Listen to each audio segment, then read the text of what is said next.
Let's wait. Am I using the right profile? Yes, I am. Sup, ladies and gentlemen, Ackle on your end.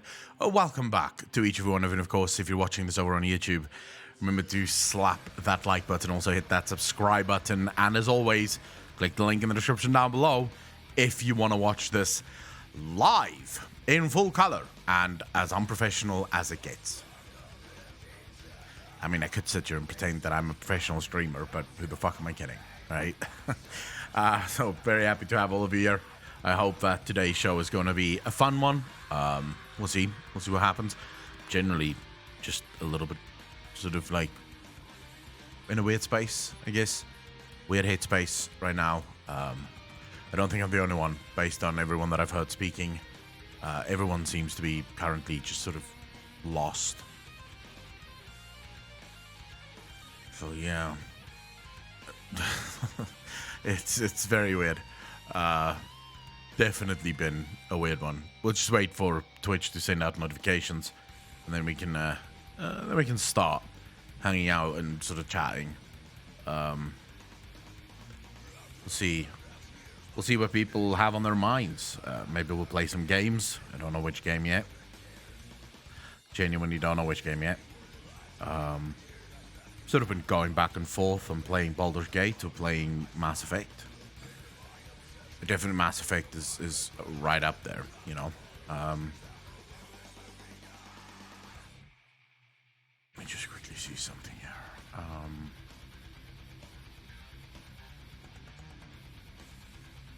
Right. Why is Twitch taking so long to send out any notifications? The fuck is going on, Twitch? I genuinely have no idea. Twitch just decided screw notifications, I suppose. No one needs to know I'm live. This sucks a little. A tiny bit. So yeah, we'll see. There we go, Apocalypse. How you doing, bro? Did Twitch send out enough notification to you that I'm live, or because Twitch have not yet shown me that it sent out any of the notifications? BDO, how you doing, brother? Like shitting its pants today? Really? Is there confirmed problems with Twitch at the minute? Apocalypse. I did not know that. Then again, I'm never clued up on what the fuck's going wrong. Ugly Mug, how you doing? Seven Raven, how you doing? Happy Tuesday, my dudes. Dr. Brum, how you doing, brother? No, I saw you go purple on Discord. Ah. Okay, so yeah, Twitch basically just decided screw it. We're not sending out notifications today. Aklon's got this on his own, right? Ugly Mug. Volpanex, how you doing, brother? Yeah, it's a weird day. It's always a weird day. Dillabus, how you doing, brother? My dude, I'm here due to the notification. All right, so some people are getting notifications. Twitch has just not yet sent me the notification that I am live. Okay, that makes sense. I'm really glad that Twitch is working. And also was getting DC'd from server. A freak, how you doing, brother? Razor Connor, how you doing? Happy Tuesday to you. No, still nothing. Anyways, use Discord for notifications. I always send out notifications on Discord, but only for the Twitch streams. I try not to sort of bog Discord down with useless shit, like whenever videos go live or some crap like that. You see my birthday cake in War Room? Yes, it is a pizza. Wait, when's your birthday, Apocalypse? Sean Butts, how you doing, bro? Twitch is working perfectly. What the fuck? Yeah, it is working perfectly, apparently. If by perfect you mean it has not told me yet that I'm live. I'm supposed to get a notification from Twitch saying, hey, you're live, by the way. You know, I guess just in case you go live when you don't want to go live or whatever. That has not happened yet. that I am yet to be I'm yet to be confirmed as live by Twitch. I don't know why, but it feels like Twitch is just going down every single fucking day. It just seems like things are getting worse and worse on Twitch. It's today. Holy shit. Ladies and gentlemen, can we get some love in chat for Apocalypse? It is his birthday today. And apparently his birthday cake is a fucking pizza. Now, normally I would not be upset, right? With pizza. But as a birthday cake? I mean, it's a good looking pizza, even though you don't do tomato on your pizza, which I judge you for harshly, by the way. But this is a good looking pizza. I'll show you guys now what this looks like. I mean, the one I can take it or leave it, like this one is really take it or leave it. At least in my opinion, this one is take it or leave it. I genuinely don't give a shit about this one. Seems to be just cheese. So, not that there's anything wrong with cheese pizza, but, you know, just having cheese in a pizza is like, you know. Also, you don't do tomato sauce on your pizza, which means it's literally just cheesy bread. As Mocha said there, that looks like a pre-pizza. It's missing stuff. Now, this one looks fucking gorgeous. I think we can all agree.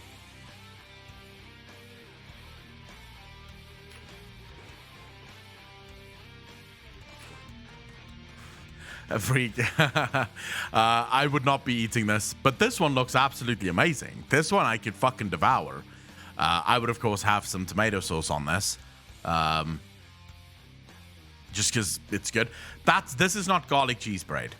Though it's not, at least this is not what we have in South Africa. From who is this pizza? Like, where did you get this pizza from? CDJ,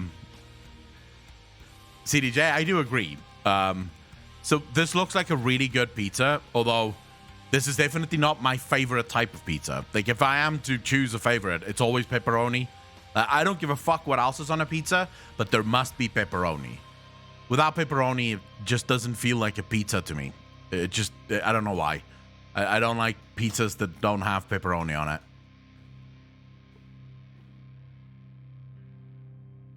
Local is always better. I fucking despise chain store pizza. Chain store pizza is so horrible. Nice to get the creme fraise instead of tomato sauce. The what?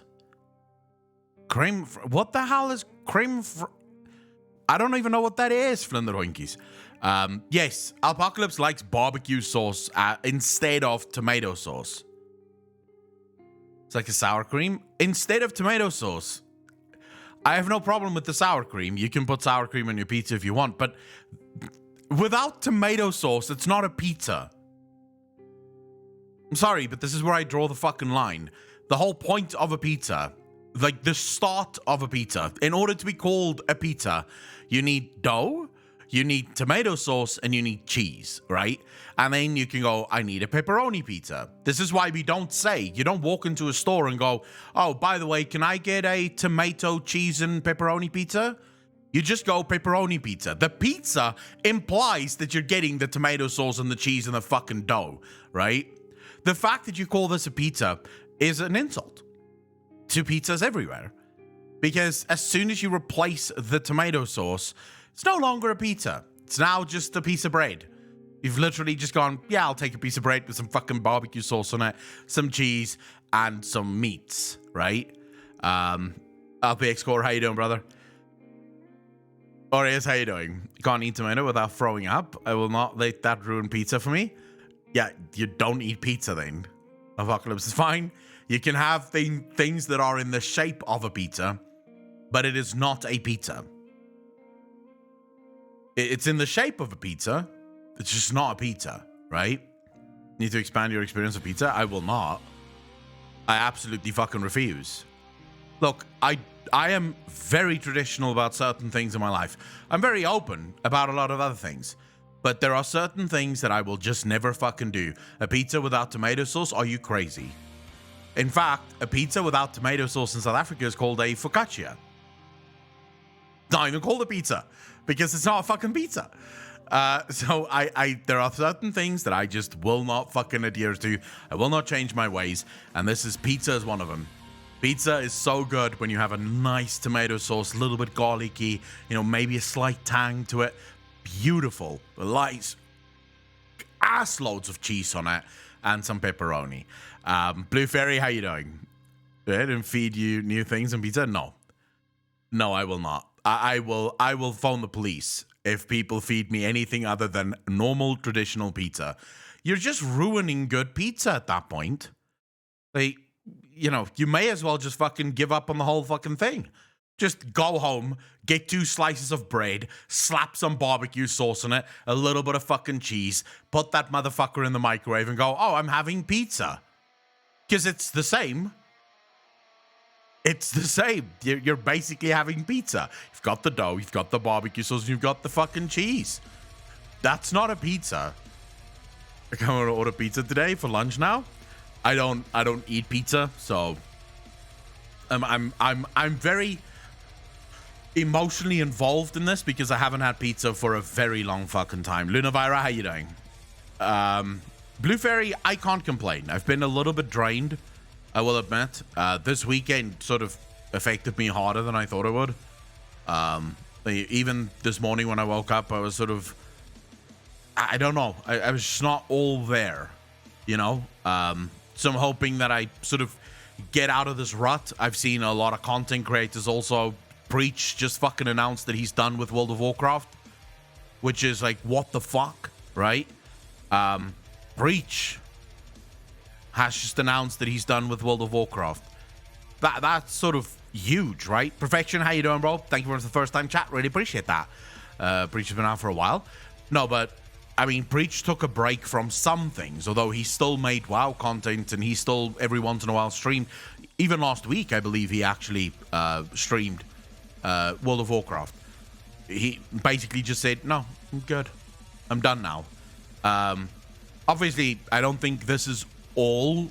Like, I don't think this is the only reason. Did you see Alex Clunce's tweet? I don't even know who that is, Elodie. Who is that? I don't eat it either, but when I had pizza, I had one-time barbecue sauce, a tomato sauce, and sour cream. Sorry to hear that, hun. Yeah, it's getting a bit crazy. It's more a case of you get attacked no matter what you do, right? Matt season is done as well. Yeah, I watched his entire video. Manorock, how you doing, bro? Thank you very much for the follow. Really appreciate that. Welcome to the channel. Thank you, thank you, thank you. Holy shit. Garuda, thank you so much for the 10 community subs. Really fucking appreciate that. Thank you, thank you, thank you. With some love in chat for Garuda. Please spam that shit. Thank you so much for the support. Really means a lot to me. Did I really just come back to put 2 slices of bread? Yes, because there are people in this world, we will not name names, just want to be clear, but there are people in this world, actually there are people in our immediate world, Luna. People in our immediate world who believe that barbecue, instead of tomato, also constitutes a pizza. Cheers for all your content. Keeps me almost sane. I am very happy to hear that, Garuda. I think you'll all be very happy to know that the channel is returning to normal lore content. The YouTube channel, that is. Yeah, we can discuss whatever you guys want to discuss. But the channel is returning to normal lore content. I think right now, most people... Like, we can all be outraged for 23 hours a day. Let's say 23 hours and 40 minutes a day, but then maybe for 20 minutes we all just sit down and sort of escape into Azeroth, where our biggest problem is a guy that's trying to destroy the universe and not all the other real life bullshit that is happening that's just so fucking annoying. Only if it's barbecue pizza? No. Excuse me. You can have also barbecue sauce in a pizza. But if you do not have tomato and cheese and dough, it's not a pizza anymore. From there on, you could basically call it fucking anything. If we cannot agree on the basic principle of a pizza, we're fucking done. I'm sorry, humanity is done. We may as well just give up now. Because at that point, we could all look at the fucking door and go, well, that's not a door, it's clearly a fucking window. Why is it a window? Well, you can climb through windows, you can climb through the door, therefore the door is a window. We have to have fucking boundaries, people. A pizza is dough, round, with tomato sauce and some cheese on top. The second you remove one of those components, it's no longer a pizza. Now it's just bread with some other fucking shit on it. Dawn Mary, thank you very much for the primes up. Really appreciate that. Welcome to the Fat Fuckers Club. Thank you, thank you, thank you. Waking up to arguments over pizza, get started today. I thought so. Well, at least we consider a Hawaiian pizza valid here. A Hawaiian pizza is a pizza. The Sepulchre is a pizzeria that doesn't carry tomato sauce. fucking burn it down. Digit Mark, how you doing, bro?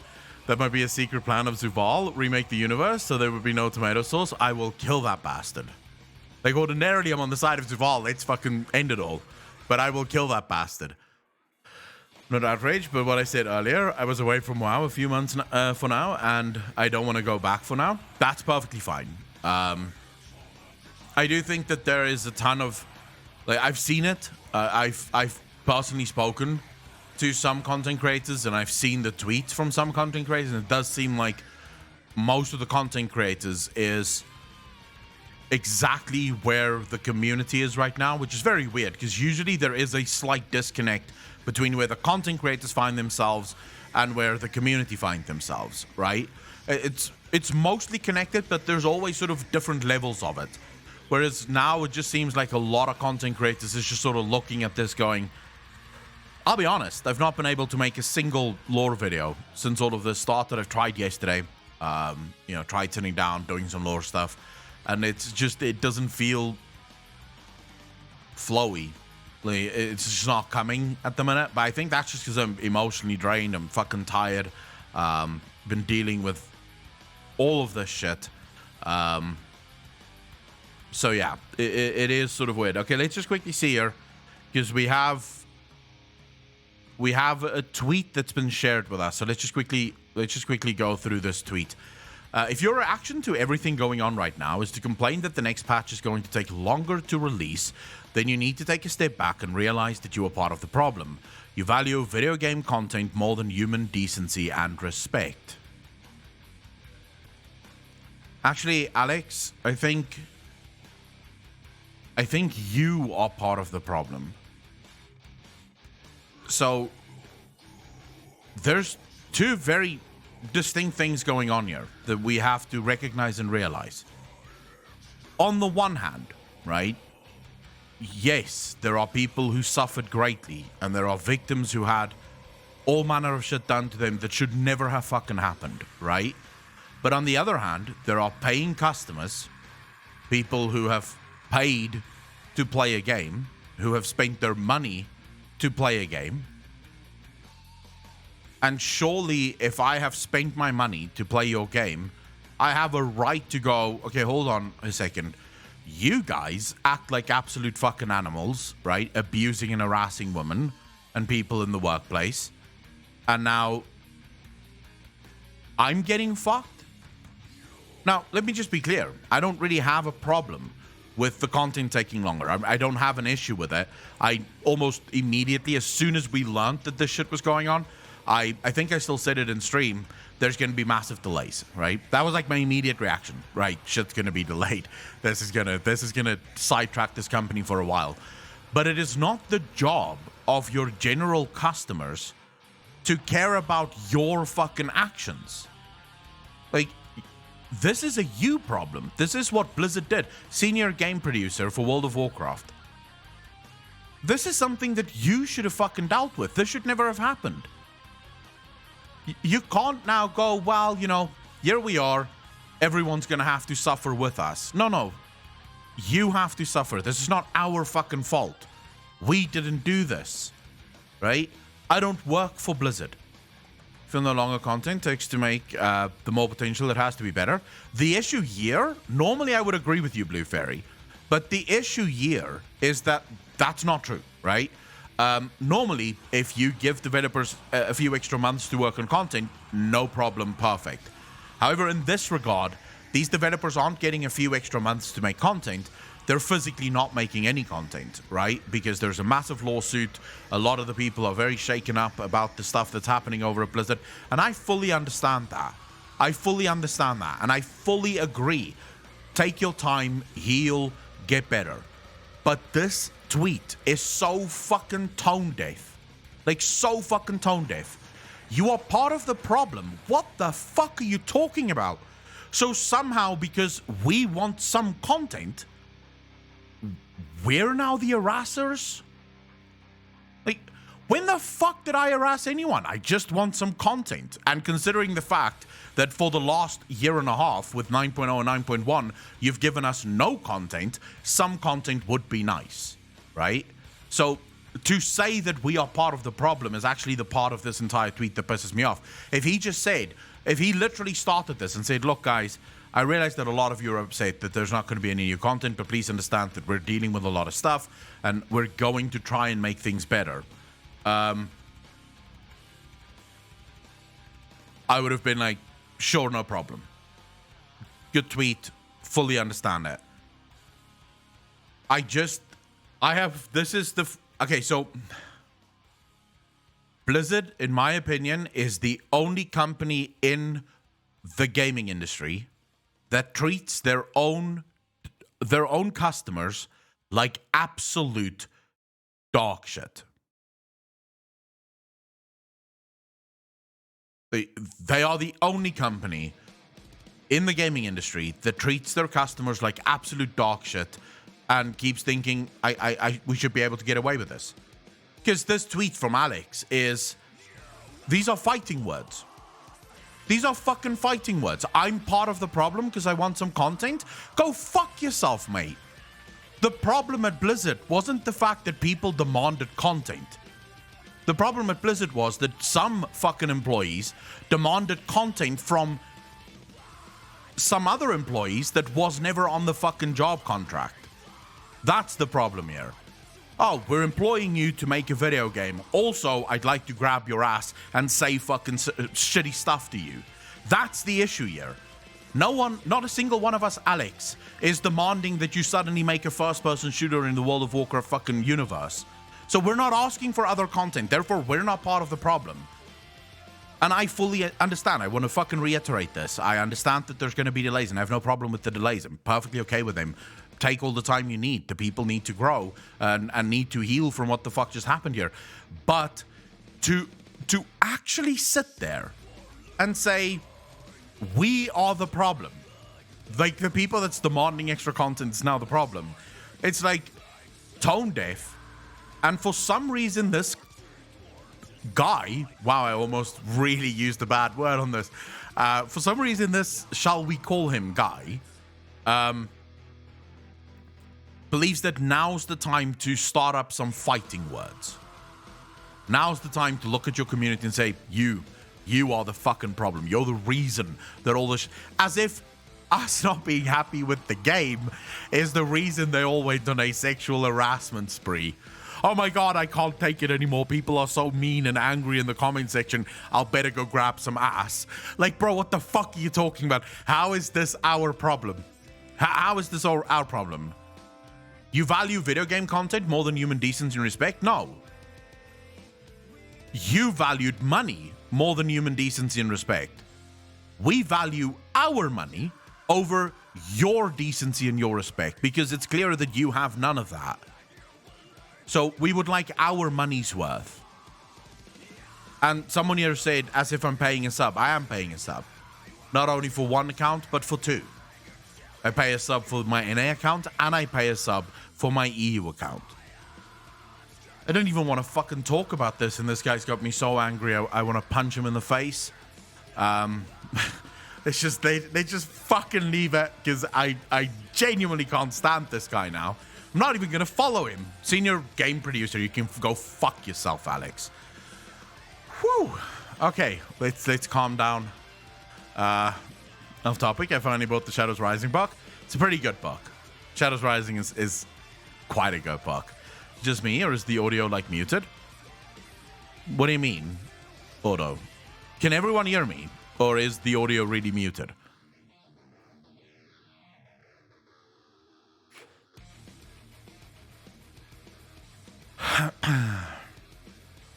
So someone just said, someone in chat just made the argument that there's this us versus them sort of feel at Blizzard Entertainment, and that I made a video on this not too long ago. Many as one, you actually said this. I made a video on this not too long ago. This is 100% true. Blizzard, for some reason, in their own fucking little universe, have decided the player is the enemy. And not just that we are somehow the enemy, we are the ultimate enemy. We are sort of the bane of their fucking existence. This Alex guy's tweet just highlights that, right? somehow we are the problem. It's not a problem of theirs. It's we are part of this problem. We somehow contributed to all of this horrible shit at Blizzard. So their thinking in this regard, Mr. Alex, he's thinking here is that we should be allowed to release absolute dog shit content, and the players, the fucking guile, the cheek of these cash machines to think that they have some right to demand content from us. That would be like me going, I can't believe my community expects me to make videos every week. Like, the fucking cheek. Like, I'm just supposed to dance for them every week whenever they want a new fucking video. Well, yes. That's kind of why they pay me.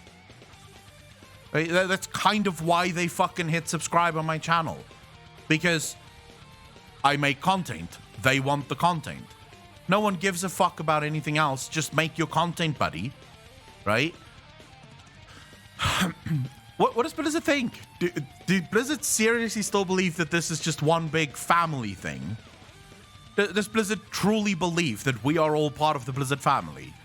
Because I think if there's anything, if the last week have proven anything to us, that we are no longer part of the Blizzard family.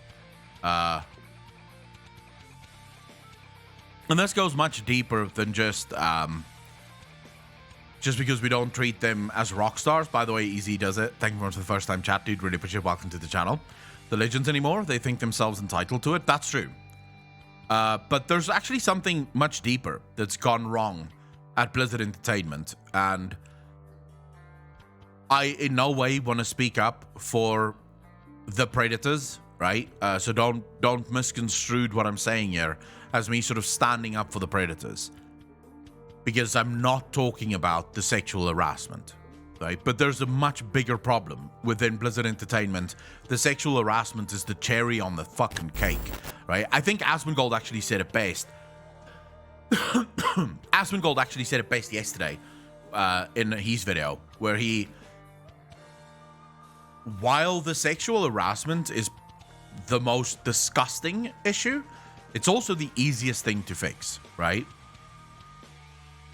By far, it's the easiest thing to fix. Because, Pringles, thank you very much for the first time chat, dude. Really appreciate that. All you do is you fire all the fucking people that were sexually harassing people, and that's it. That's done. Good job. That, however, does not fix the culture that exists right now within Blizzard Entertainment. And this is actually one of the reasons I genuinely believe that AAA gaming is dying. And I believe that within the next decade or two, AAA gaming will be completely dead. There will be no AAA games left. The reason for this is, ever since Activision took over, let's take a look first and foremost at Mike Morhaime, right? How did Mike Morhaime run the company, excluding all of the bullshit and all of the sexual harassment stuff that was going on? Almost every project always went over budget, always went over deadlines. He really ran the company in a sort of oops-a-daisy-call, just sort of, do whatever the fuck you want, right? Just make good content whenever you have good content to make, right? A lot of you can link that to me in a minute. Cass, thank you for Prime, so dude, really fucking appreciate that. 32 months in a row. Thank you. I did see that. Cass, we'll talk about that in a minute.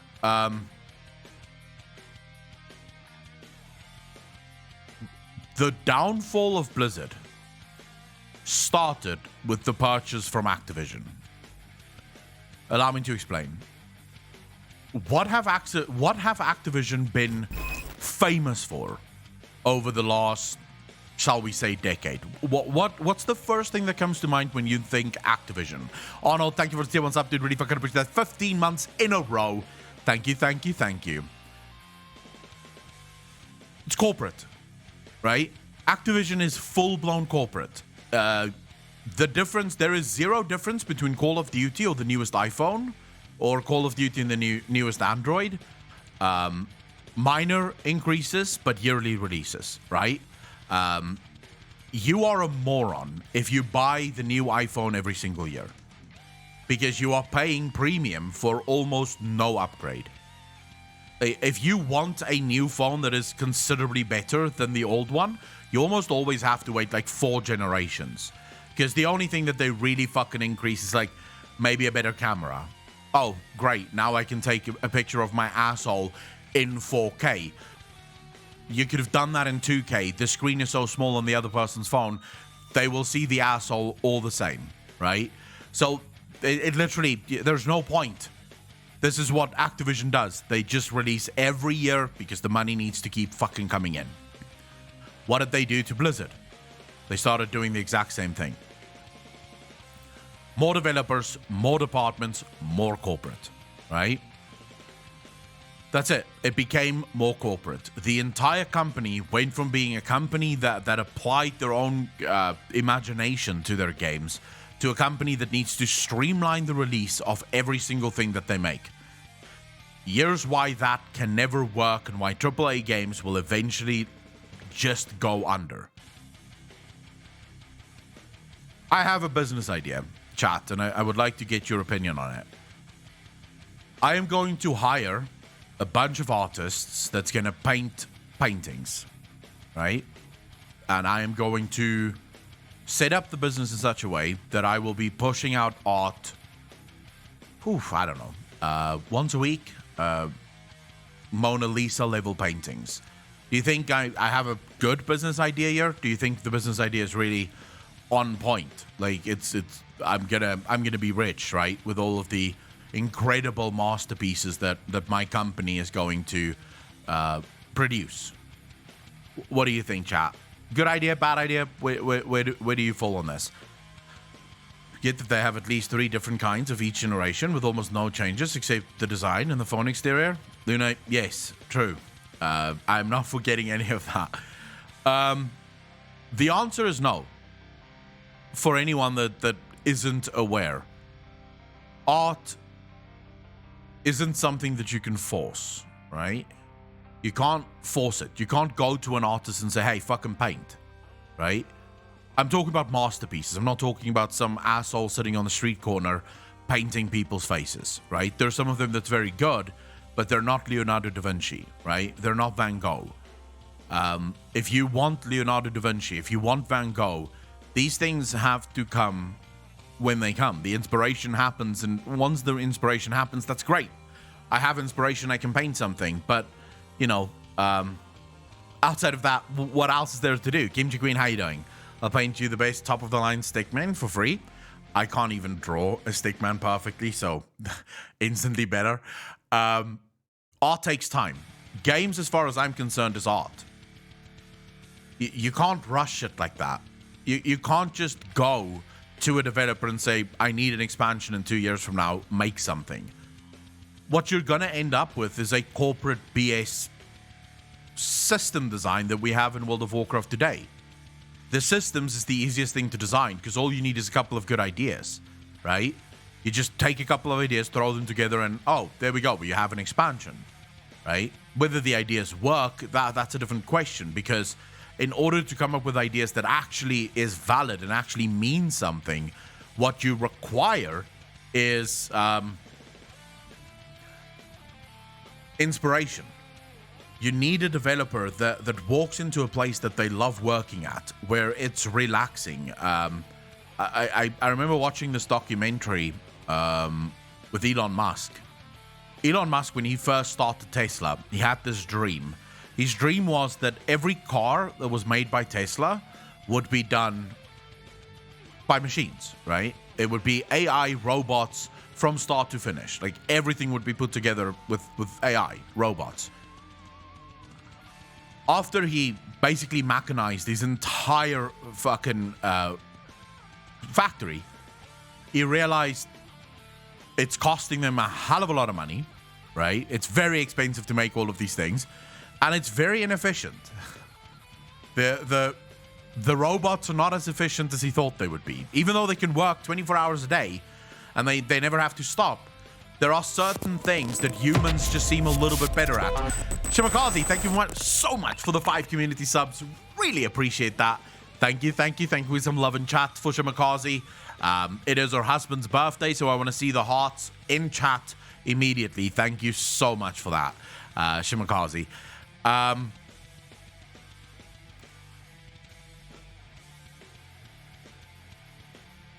He then realized that he's going to need people, right? He's going to have to replace the robots with people because there are certain things that people just do better. You see, the problem is, especially when it comes to highly creative stuff, if you streamline that too much, you start killing the creative side of the person. So there's just no more creativity. All there is now is just a streamlined mess from production to production line. And all they do is they just push out content because that's what people want, right? This is not a problem that I know how to fix easily. I genuinely don't know how you fix this problem easily. If there even is a way to fix it. Because what are they going to do? Fire everyone? Adelia, how you doing? Okay, what am I looking at here? Luna? Oh, the stock price for Activision Blizzard. Yeah, I've been looking at that. It's not yet responded as much as I thought it would, by the way. It's not yet responded as much as I thought it would. So this is on the 1 day.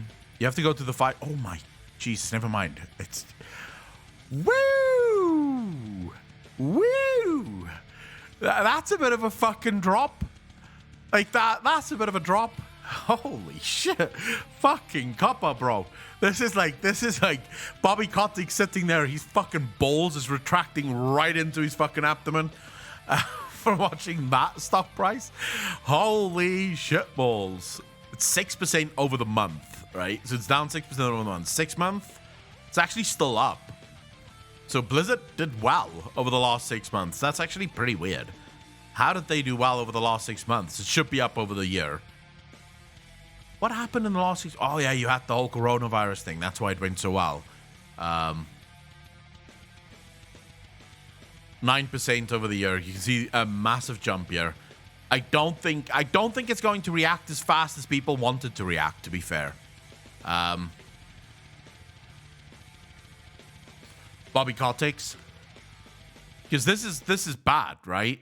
Look at that fucking dump. Over the last 5 days since this happened, it's taken a 5% or 3% nosedive. How many of you are at least a little bit excited about this? Like, let's be honest. How many of you are looking at this stock price and going, fucking serves you right?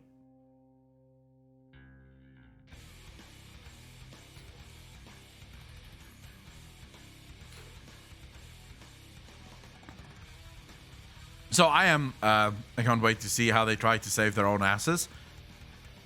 I am excited by this, very much so, right? The stock price seeing its ass is a good thing. The problem I have with this, though, is Kotick won't bail. They won't get rid of Kotick. Blizzard could fail, and Bobby Kotick will still have enough money to eat caviar off of the most expensive hookers daily with those 150 mil bonuses. True. Look, at the end of the day, just to be clear, Bobby Kotick is an incredible businessman, right? He's, in my mind, everything that is wrong with capitalism, because people blame capitalism for his actions, but at the same time, I can't blame them because the dude is a scumbag, but he's an incredible businessman, right? And he hustled, just to be clear. This dude did not get where he is today by basically striking it lucky. He hustled his way to the top.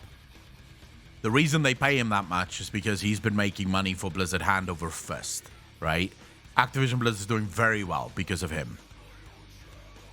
The issue, of course, is why did Activision buy Blizzard in the first place? Like, why do you guys think? Because I'll tell you this much, for those of you that don't know. Bobby Kotick fought tooth and nail to get his hands on World of Warcraft. Like, he literally, he did everything he could to buy Blizzard. He wanted Blizzard. Why did he fight that hard for Blizzard Entertainment specifically?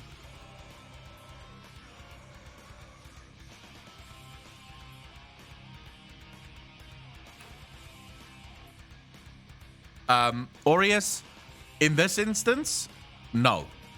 Because he's a great businessman in today's world. In a world where you basically kiss the ass of the government in order to get ahead and sort of, you know, you basically fuck the little guy out of the industry. So good businessmen today, I consider to be horrible people. In a full-blown free system, good businessmen would be people who actually make good products. The reason he wanted Blizzard, guys, think about this. Just quickly think about this. There is no other company in the world that can host their own convention successfully. I mean, at the size that Blizzard does it at. No other company in the world manages to do that. Where millions upon millions of people around the world tune in, fly to California just to see this one fucking company. Blizzard was the city on the hill. They were what every gaming company wanted to be. They wanted that relationship with their players, where players would go to fucking war for their company. Bobby Kotick knew that. That's why he wanted Blizzard. He knew it would be the safest investment. It would be guaranteed cash cow. The issue is, as soon as he came in, he did not realize why Blizzard was so successful. He did not realize what made Blizzard so special. It wasn't the name or even the games. It was the relationship the Blizzard players had with their developers. It was the fact that we knew that when a game comes out of Blizzard, that game is going to be perfect. Sure, it'll have minor bugs here and there, but the game is going to be absolutely fucking tremendous, and you're going to love playing it.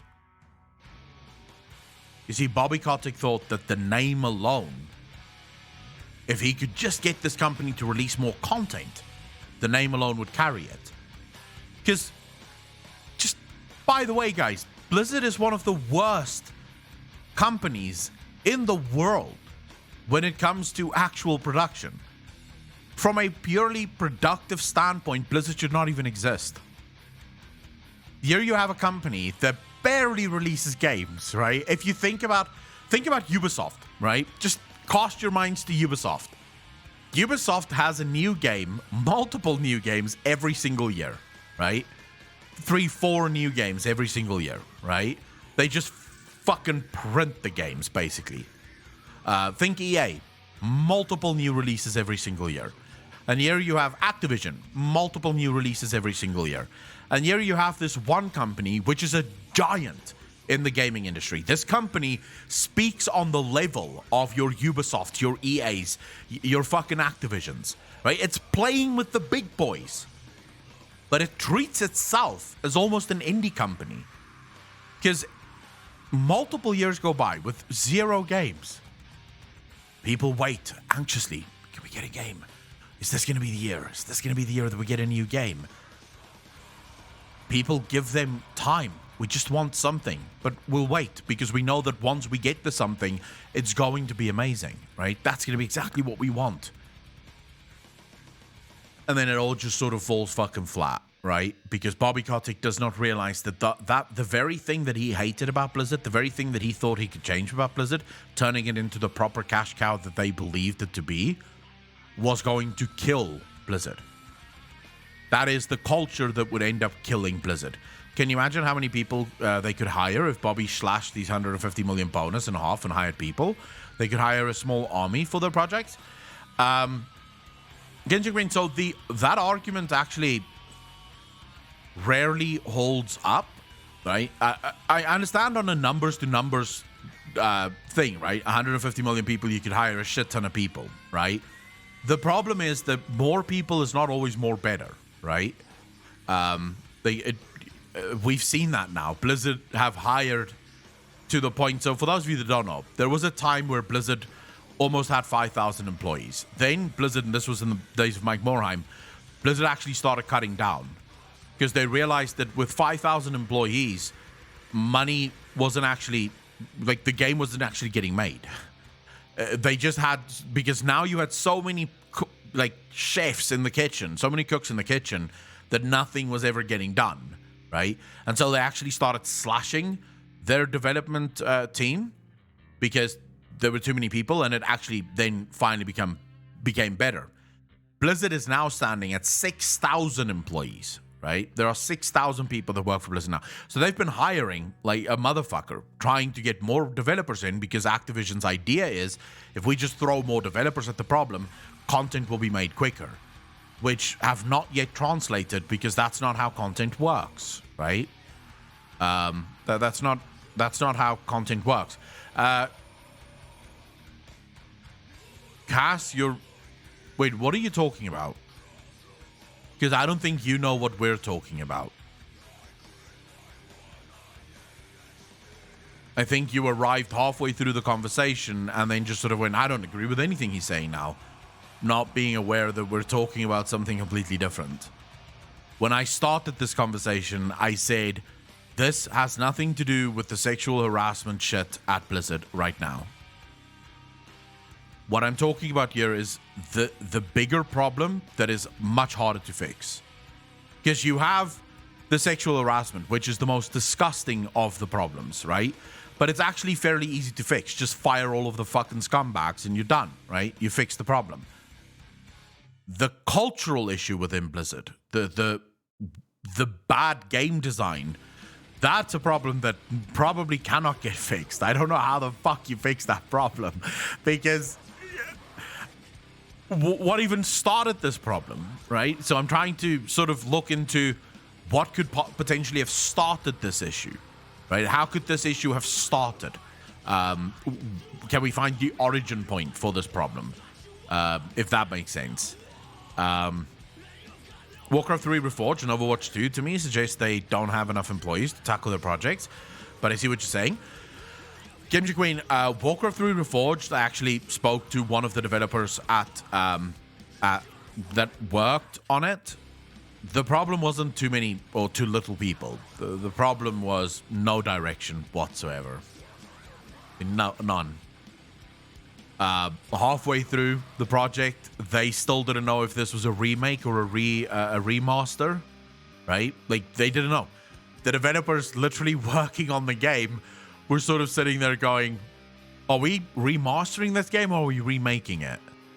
And some people would say, no, this is clearly a remaster. And other people would say, no, this is a remake, clearly. And the developers were sort of going, I don't know what I'm doing. Like, if I'm remaking it, that's great, but then I have to start remaking the whole thing from scratch, right? If I'm only remastering it, that just means I'm sort of touching up the shit and releasing a better looking game, right? No one knew. They would constantly have different meetings. Like, 1 week, the meeting would go full-blown remaster. The next week, the meeting would go full-blown remake. When it came to making the cinematics, the promised reworked cinematics, again, they were sort of going, you promised remade cinematics, but now you're working on remastering cinematics. And then the next week, it's like, no, we're going to remake the cinematics. No, but we just remastered some of these cinematics. So the fuck is going on? So at the end of the day, it was such a mess with developers just literally not knowing where they're going. Like, almost all of the developers were just going, well, fuck me then. I don't know what to do here. So that's the issue that Blizzard is having right now. And I think that's the problem with World of Warcraft as well, by the way. They were just like, well, I guess if we make the models prettier, some extra lore, new characters, everything else should be fine, right? Right. If it's not reforged, it's remastered. Yeah, the problem is you have to have direction, right? And this is where I personally think, and everyone can disagree with me, right? But I personally think smaller companies do this better. I think smaller companies tend to be far more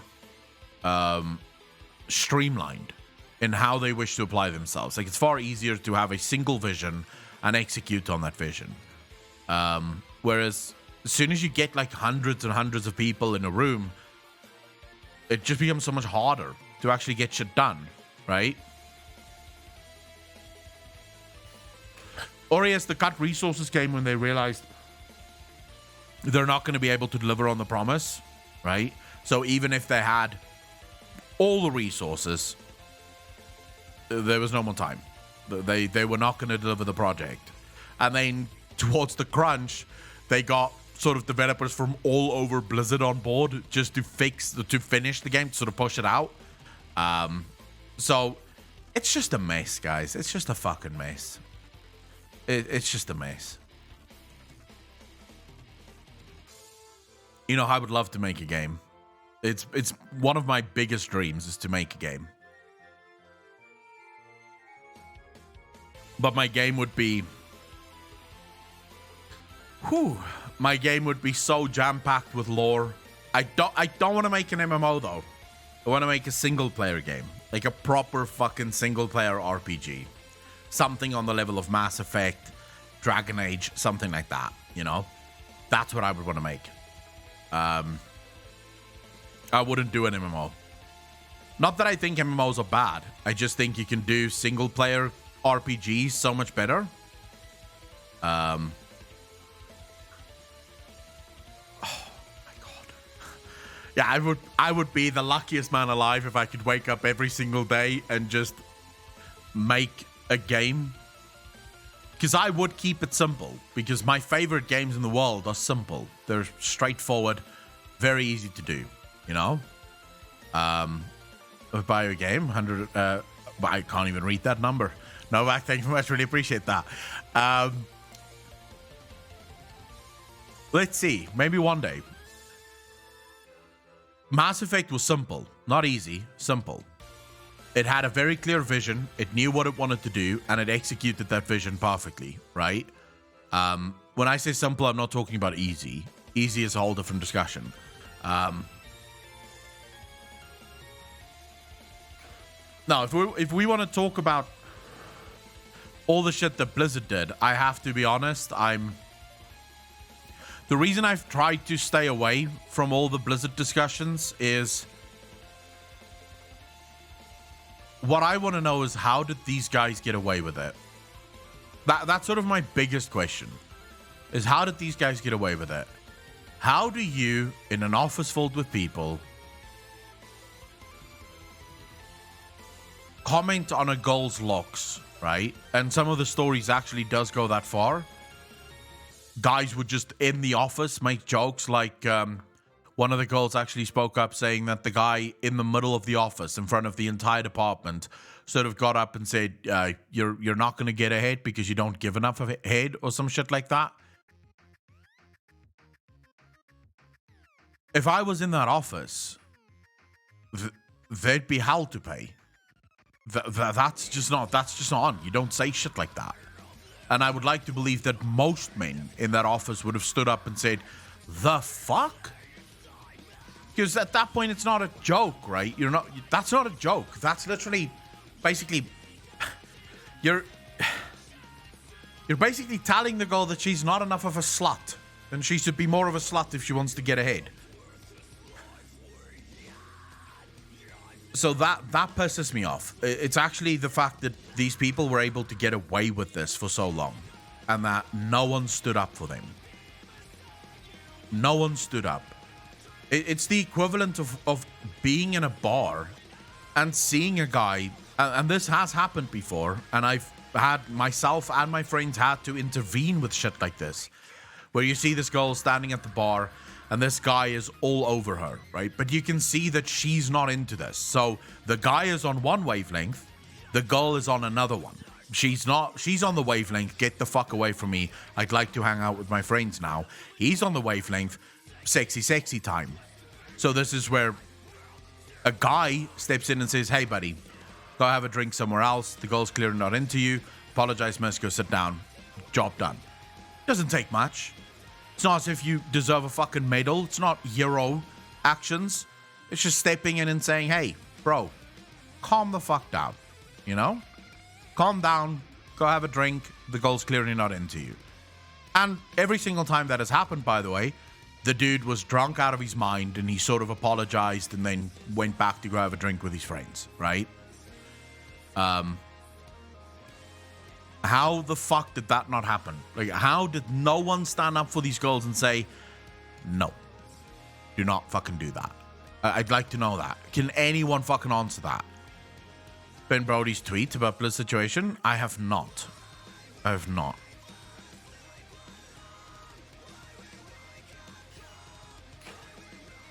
As a goal, working 100% of the time with guys, that doesn't sound that bad. But it's talking until it's not, you know? A freak. So, here's the thing, right? There are definitely jokes, right? There are definitely jokes. And there are people that is way too sensitive when it comes to jokes, right? But then jokes have to be made on an equal playing field, right? It has to be equal levels of jokes. If you're making jokes and literally only one, because here's the problem, right? We can say, oh, you know, you don't give enough hate. That's just a joke. If that joke was, say, made to the guys, to the girls, to just about everyone, I think most people would have looked at it and gone, I mean, the employees would have looked at it and gone, this guy has a terrible sense of humor, but, you know, it is what it is, right? But then we don't know the ins and outs of that. What if this girl was specifically targeted every single time with that joke, right? Or jokes in a similar manner? At some point, it's no longer just a joke, right? At some point, it's like, wait, he keeps saying this to me. Every single fucking time he keeps saying it to me. It makes me uncomfortable, and every single time I ask him to stop, he has some new fucking thing, right? Oh my god, I can hear you now. What the fuck? Otto, welcome to the stream. People probably did try to help, but the frat boy culture will just push back and bully those who help. I don't see how... I don't see how that would have stopped me. And I'd like to think that I'm not the only one. You've lost some weight. That's terrible. Have a dumpling. I want the people that did those horrible things be prosecuted and sentenced. Yesterday I was thinking about this, but I feel sorry to say that it might just be a sad truth that will not happen, because I don't see how the prosecutors can prove those things. I do hope at least civil remedies like compensation will be had. So I don't know if these are criminal offenses. I'm just talking about, I don't know what the actual laws are around this, right? Sexual harassment is definitely a criminal. Well, is it a criminal offense? It is, right? That's not just a civil offense. That is a criminal offense. I don't know the American system, like the legal system, because I believe it's different. So some of these guys will probably be prosecuted, although we also have to ask ourselves to the level of what, right? Because if you're just saying sort of sexualized stuff, you're probably not going to go to jail, right? Because you were just saying some stuff. If you grabbed people and you did stuff that they didn't want you to do, that's obviously a different fucking issue, which is probably going to be even deeper. Look like you've lost some weight. That's terrible. Have a dumpling. If you grab someone's ass, it's definitely a crime, but is extremely hard to prove. I feel like at the most, if you grabbed someone's ass, for example, I think at the most you'll get slapped with a misdemeanor, right? You see, I don't know how many people will be. I don't even know if this is a criminal case that was opened, right? I don't even know if this was a criminal case that was opened or if it's a civil case that was opened, because that's going to determine just who has to pay what and what happens to who, right? I have a sad bit of news, I think, for everyone. this thing is going to get settled out of court. They're going to pay off the department, and they're going to refuse to accept or acknowledge any wrongdoing. Right? Because that's how these things work. Blizzard will go to them and they'll say, hey, we're willing to settle. We'll pay whatever money you want us to pay, but we will not accept fault. The reason they won't accept fault is the second they accept fault, it opens up a ton of people to active lawsuits, right? Even in some cases, criminal lawsuits, because then Blizzard accepts it was our fault, right? And they won't do that. So they're basically just going to go, look, we're not willing to accept fault. So charge us whatever you want to charge us, but we're not accepting fault for this. Which is sad, but that's how this is gonna fucking play out. Which again goes to my point of why anarchy is the best system. Because the courts do not work for general normal people. I agree. I am studying law and have worked at law firm and court as intern. From my experience, settlement is 99.999% gonna happen. Oh yeah, Blizzard wouldn't want to drag this to court, because once it goes to court, it's public, right? So they're not gonna want this to go to court. Perfection we've seen. Yeah, Blizzard stock is taking a fucking nosedive. Just quickly see Ben Brody's response to this. One moment I often revisit from years ago is when a colleague confided in me about sexual harassment she experienced. I asked if I could report it to HR and she told me no, that it would be a breach of trust. She was too afraid and didn't want to go through the process. I tried to warn her that silence meant that others could become victims. I wanted to breach trust and just report this fucker, but I didn't. I still don't know if I did the right thing, but I know how incredibly courageous you have to be to come forward with these stories. And over the years of reflection, I also understand her and other folks who don't. What a terrifying thing to venture into the unknown and say something about people and companies that so many people love. We are sometimes not kind to these people. There is strength in numbers, though. There is a reason why we never heard about Bill Cosby and then 60 women came forward at once after so many years. Same with Weinstein, Lasseter, I don't know who that is. So anyone, just huge fucking ups to you, the people who embolden us all by sharing your stories, and to the people who don't. I see you and I know the baggage you carry. I understand why you can't. To my mind, I think he did the right thing. Because if someone comes to you and tells you that, you know, I just need someone to listen. I don't want this to go any further. I just need someone to listen. I don't think it's your story to tell. Right? At that point, I don't think it's your story to tell. At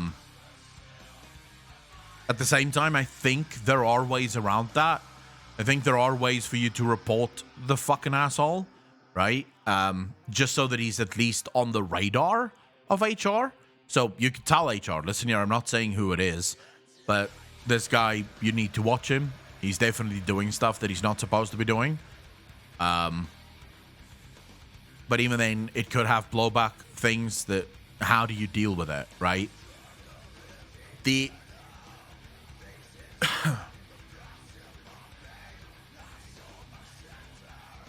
I don't know what the... HR is pretty corrupt, yes. But I don't know... I genuinely don't know what the right answer is here. I'm going to be honest. I don't know what the right answer is. And I'm open to any suggestions from anyone in this chat that might know what the right answer is to this. Because from where I sit, why are people so afraid to speak out against shit that happens like this, right? And I don't like the idea that it's just, you know, oh, it's because the system is corrupt.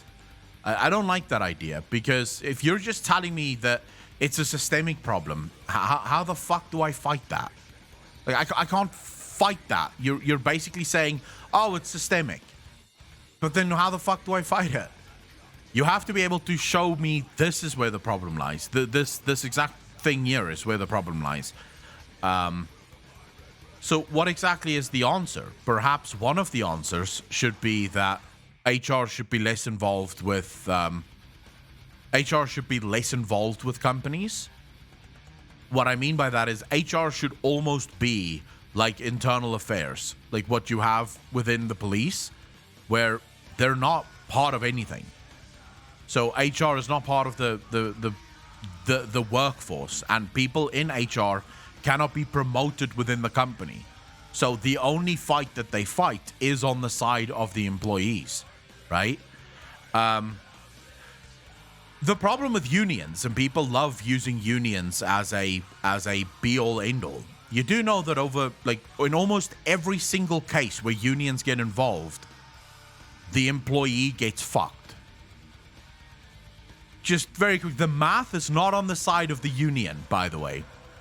Unions are fucking horrible. Unions organize strikes. Guess what happens with a strike? You don't get paid when you go on strike.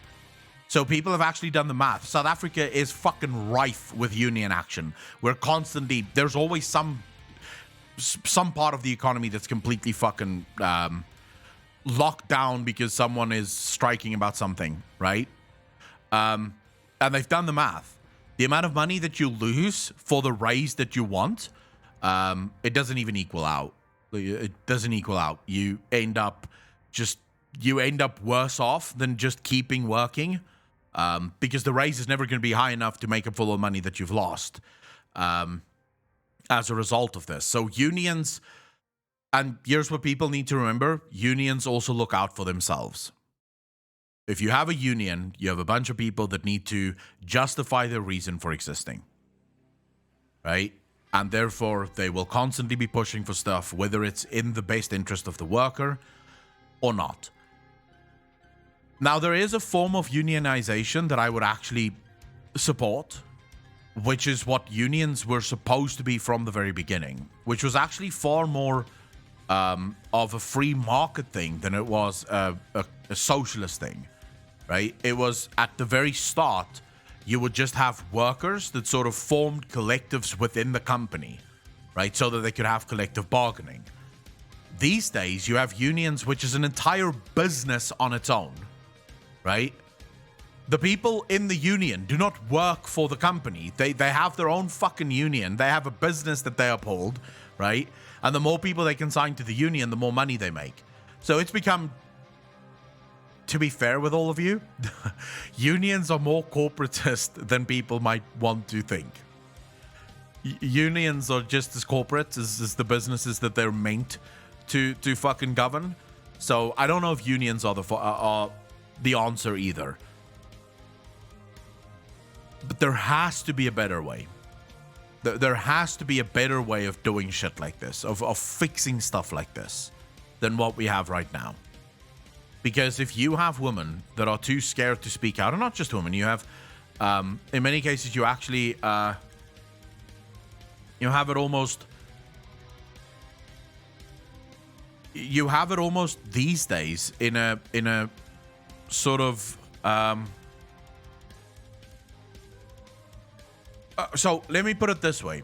I think unions are fine as long as they do not become involved with the government. I think that's the first part where unions fail miserably, is as soon as they become part of the government.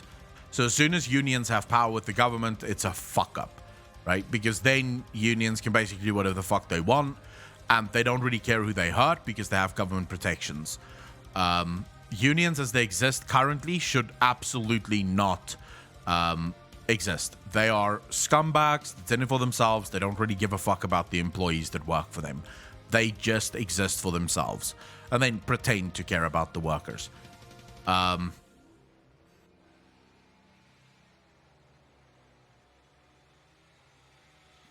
genuinely don't know. This is a hard one, chat. This is a hard one, and I am not smart enough to fix it. I'm not even smart enough to come up with a way to fix it. Like, Termer, am I communist? No, I am literally the opposite of a communist. In fact, I am the furthest thing that you could ever find from a communist. I am a free market, capitalist, anarchist. So, if you have communism on one side, I am literally the enemy of everything that it stands for. So, yeah. I'm an anarchist. I would love to see the entire system burn. I would be right at the front, at the forefront of that burning. So yeah, I'm definitely not. I'm definitely not a communist. Ben Raging, how you doing, brother? SVK, it's not that easy to go to Europe. It's very hard to get to Europe. Italy are the only thing that really helps the employees. Perfection, you'd be surprised if you have to do the actual numbers to realize. So I also, for a long time, actually believed that unions do good work. For a long time, I believed that until I saw the actual mathematical numbers, and then you realize, oh, never mind. Never mind. They don't do shit. I'm here and I am full-on anarcho-syndicalist and still loving your streams. Peace in our time. Signal Warden, I agree with anyone. I think what people don't... So a lot of people misunderstand anarchy. Can I quickly ask, chat, what does anarchy mean to you? When I tell you that I'm an anarchist, what do you immediately think that is?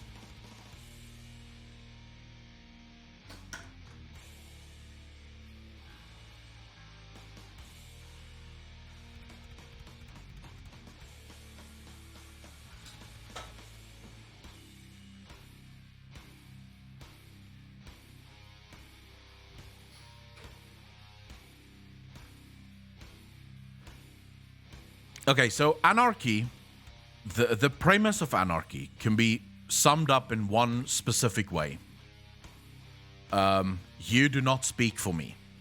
Everything else is just application, right? You do not speak for me. Everything else is just application. This is something that was coined by Michael Malice, who is one of the, I would say, foremost thinkers in the anarchy movement over the last, I'd say, probably decade. He is one of the foremost anarchist thinkers. Now, there is no such thing as a single anarchy. In fact, the black flag, this is another saying of Michael Malice, the black flag comes in many colors. Because there is no such thing as a single anarchy. Anarchy is about a relationship, right? That's what anarchy is. It's about a relationship. It's not about a government system. It's not about every man for himself or every woman for themselves or anyone for themselves. Anarchy is about a relationship. It is the idea that I need to have the freedom to live the way that I want to live, and as long as the way that I wish to live does not interfere with anyone else's freedom to live how they wish to live, I should be allowed to live, right? Now, what does that look like in the world, right? No, it's not libertarianism. It's not liberalism either. Calypto, no, I didn't quit WoW. I haven't played WoW in a very long time, right? No, it's not libertarianism, because in a libertarian state, right, there is still a government that people can still vote for. When it comes to anarchy, we argue for something very different. I argue that every human being on the planet should be afforded the right to live with whomever they choose to live with, right? And as long as how they live does not hurt anyone that does not wish to live that way, they're allowed to live that way, right? So you can imagine if we tomorrow had an anarchist world, right? Everyone basically accepted anarchy as the philosophy of choice, right? There is a world in which, let's take America, California, Texas, New York, right? We take those 4 states and we say, California, the people who live in California decide they want to live in a communist system. They want to live in a system where there's a government. The government supplies everything that they require, from food to water to security to healthcare to education. The government supplies all of it. Texas says, we want complete free markets. No government involvement. Every man for himself, every woman for themselves. Free market, corporations, businesses, everyone can do whatever the fuck they want. There's no government oversight. The people will basically do whatever the people want to do, right? The only thing we'll sort of ensure within Texas is that, actually we won't ensure anything. Never mind. I sort of jumped ahead to the New York system. But now New York says, you know what? We're not fully on board with the communist thing. We also don't like the whole corporate thing. That sounds a little bit rough for us. Instead, what we want to do is we want to do sort of a little bit of both, right? So we do want some government. We do think that there should be government education, government healthcare, things like that. So we want a more balanced system. We will have free market and companies doing their thing, but we want a bit more of a balanced system. What anarchists say is, if you live in New York, but you would prefer to live in Texas, you should be free to move from New York to Texas. If you live in Texas and you do not want to live in Texas, you should be free to move to New York. If you want to live in a communist state, you should be able to live in your communist state of California. No one is allowed to force anyone else to do something that they do not wish to do, right? You can't force me to live in this dictatorship that you call California, nor could you force me to live in the hellhole that is Texas, or could you force me to live in the socialism state that is New York. I will live where I want to live, right? You do not speak for me. That's the basic fundamental thing about anarchy. You have no right to speak on my behalf because it's not your fucking life. This is why democracy is... You all have that line. How many of you believe this line? Democracy isn't perfect, but it's the best we have. Anyone in chat? Who believes this line?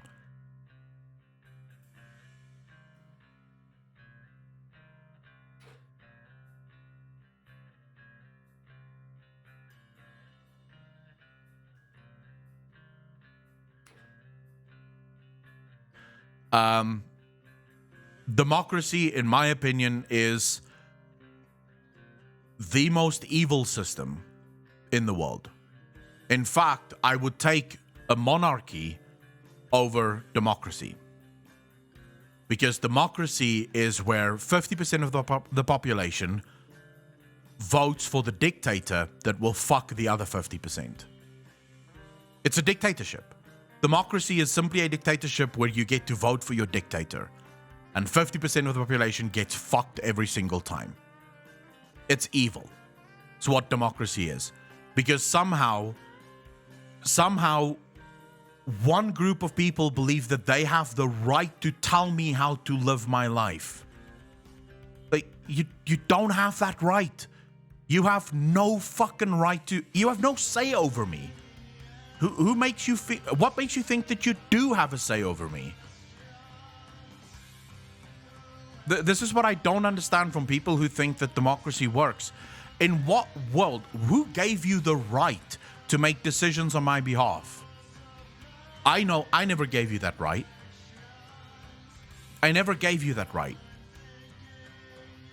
People now go, Biden wants to ban all guns.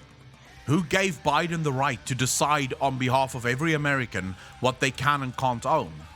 If you wish to live in a place that doesn't have guns, then have one of the cities ban guns and then go live there. If you don't want to fucking live there. But 100% of the fucking American public did not give Joe Biden the right to decide what they can and can't have. Therefore, 50% of the population, and actually it's much higher. There's far more people in America that prefer guns than don't like guns. The problem is that you have 50% of the public that thinks that they have the right to tell the other 50% of the public how they're allowed to live. The arrogance that you have to experience to think that you have the intelligence required to do that is astronomical. You do not get to speak for me. You have no right to make decisions over my life. I did not give you that right.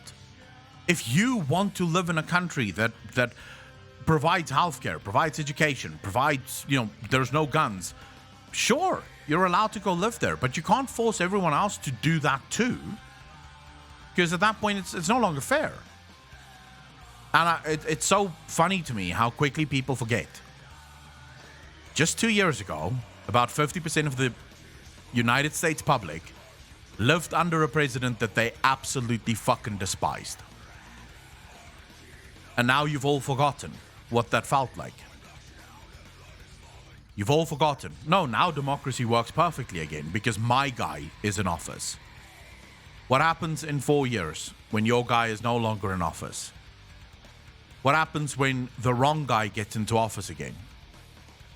This is why anarchy is the only viable solution to the future of humanity. Because it's the only system that says if you do not like X, then you can fucking go to Y. And no one can force you to stay. No one can tell you, go fuck yourself, you'll stay. I can go wherever the hell I want. And by the way, I'm also not... this would count for borders as well. There should be no international borders. So if someone in the UK wants to move to Texas because they like the whole fucking, free market thing, they should be allowed to go there, right? And if someone wants to go from Texas to England because they like a different kind of government system, they should be allowed to go there. The point of anarchy is to say that, like I said, as I started this chat, the fundamental principle of anarchy is you do not get to speak for me. Everything else is simply an application of that.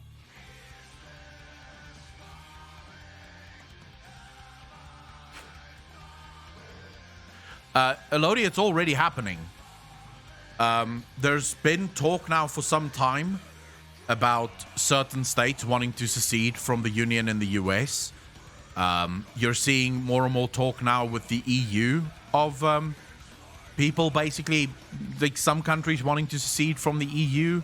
You already have the UK that seceded from the EU. Anarchy is happening. It's going to start eventually. As people crave more freedom, as people crave to live on their own.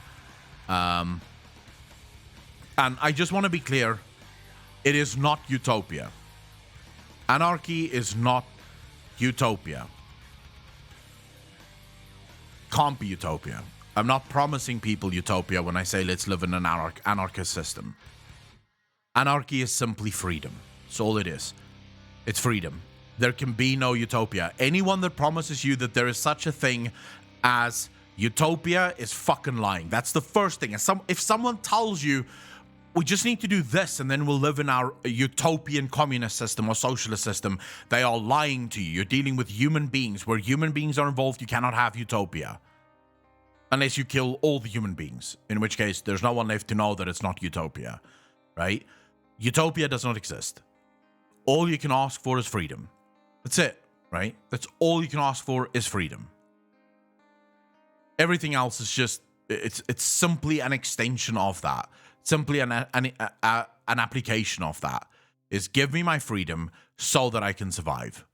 And by the way, Somalia is in chaos because of a government that did a whole bunch of shit that they shouldn't have done, which allowed for warlords to rise up, and now warlords are running the country.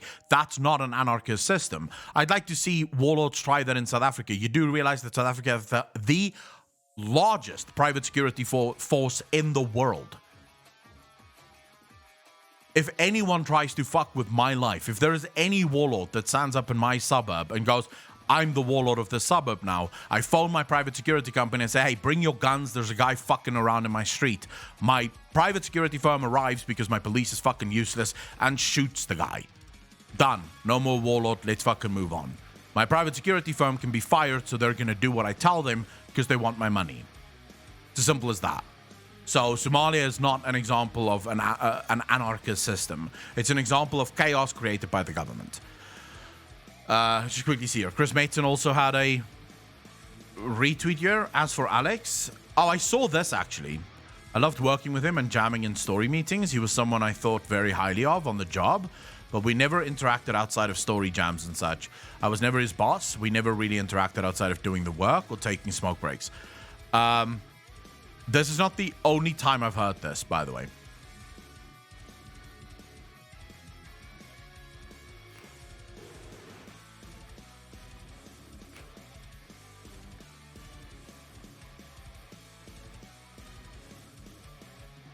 So anarchy is freedom as long as you carry the biggest stick or can afford the most friends, although that's not true. That's not true.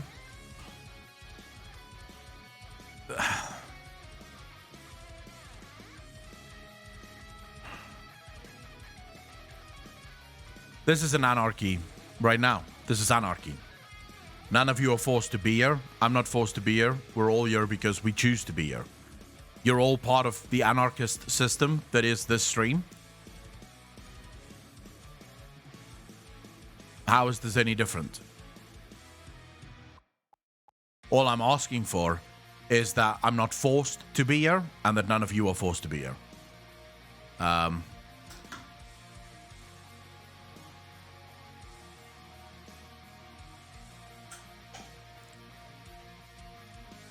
I don't think this is a viable forum to educate lots of people on a topic this heavy. Single warden, no, it's not. The problem with anarchy is that most people shut down as soon as they hear the word anarchy because most people think of anarchy as some sort of chaos, which it isn't. In an anarchist system, there would probably be less chaos than there would be in a democracy. The issue is just most people can't wrap their heads around it, and in order to go through why anarchy is the best system, I need to take you through 100 years worth of academic scholarship, or scholarly. Is it scholarship? 100 years worth of academic literature on the topic, right? Where people have written extensively on the issues and how the issues should be handled, I suppose you could say.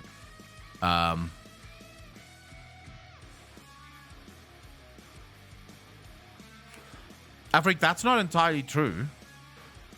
So the banned words, the reason this is an anarchist system is, so Afric, let me explain this to you. This is an anarchist system because all of you are on my private property, right? This channel we can look at as my private property. Now, I have rules on my private property, right? So I have rules that you have to adhere to when you join this. As long as you follow my rules, right, you're allowed to be here. And you're here on your own free will, at your own accord, right? If you want to leave, you're welcome to leave. No one is forcing you to stay here. Shall we say, the rules is mine to make. If you do not like the rules, you're allowed to leave, right? You don't have to be here. Now, when will this system become a democracy or an evil system? When I start changing the rules as much as I want, right? So when I start changing the rules on you willy-nilly. So, for example, you just said there, if you say something that I do not disagree with, I will ban you. That's not true. Anyone that's been here for a long time will be able to tell you that that's not true. How many times have I had people in this chat? How Perpetrator is here right now. We have disagreements all the time. I am happy to disagree with anyone, and anyone has the right to share their opinion on this stream.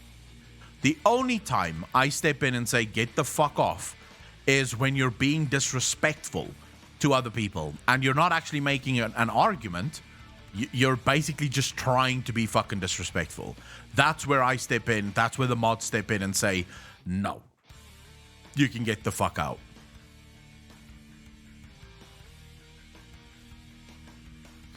And that is also part of the rules. With that going on, that's fine. Perpetrator, how you doing, brother? You can't leave a dictatorship? True. Anarchy sounds fanciful, to be honest. How can you have a system like without having something to make the system work, therefore becoming what is stated out to oppose? Yo, what do you mean? That's 100% true. I get banned when I mention, yeah, you can suck a dick. You know? One Tree Hill, everyone knows, is one of the best series ever. If anyone says anything bad about One Tree Hill, they will find themselves fucking timed out.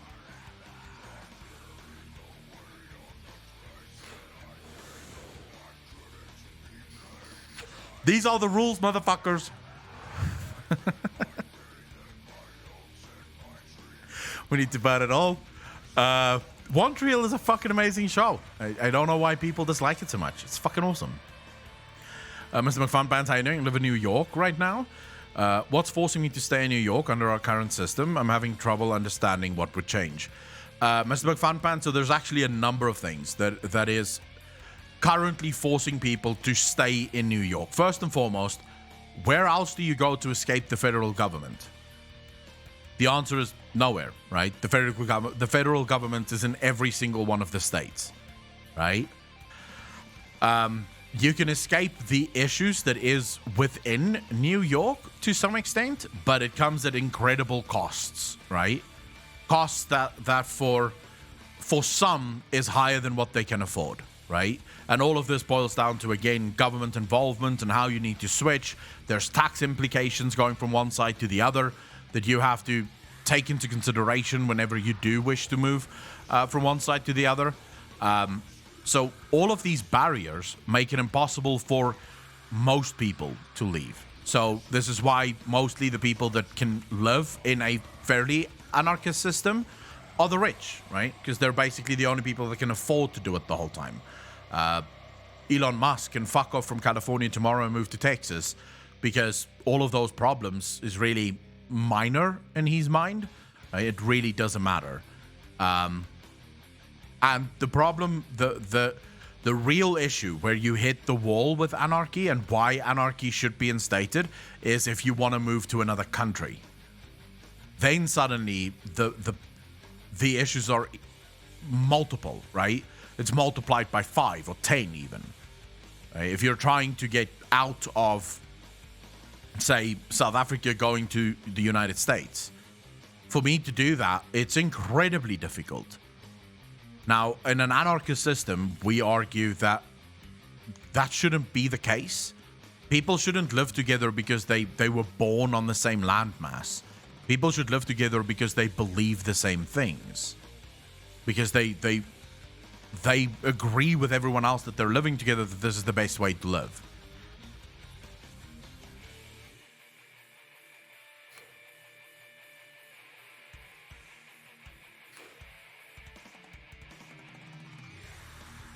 Natural Beef, I'm really not looking for libertarianism. I'm really not. Because, let's not even get into it, but believe me, I'm not looking for libertarianism. I know what libertarianism is. I used to be one. I moved from libertarianism to anarchism. Because here's the biggest problem with libertarians. They talk a good game, right? We should have a small government that doesn't really involve itself with too many people, just keep things fair, right?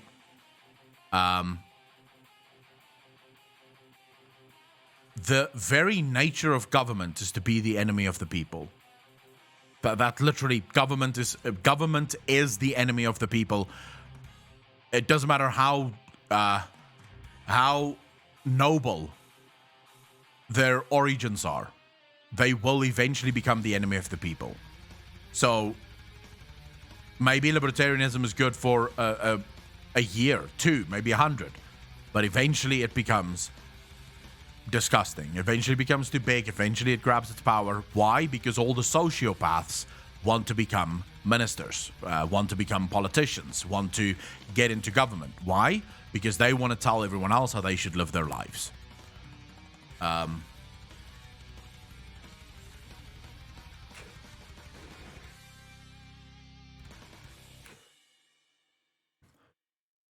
Natural Beef, that's where private security would come in, right? That is where private security would come in. My rights are protected in South Africa, at least because of my private security firm. Because I have private security, no one else can really interfere with my rights to private property, because if someone tries, I phone my security and I say, what the fuck? So the only thing that would change is that police would be changed, police would be replaced by private security. But this is hardly the stream to try and educate each other on anything, right? Because at the end of the day, it really doesn't fucking matter, right? The problem that we have when we deal with humans, and I'm included in this, I'm not saying I'm sort of above everyone else with this. People believe what they believe regardless of evidence. Doesn't matter how much evidence you give someone. People believe what they believe regardless of the evidence.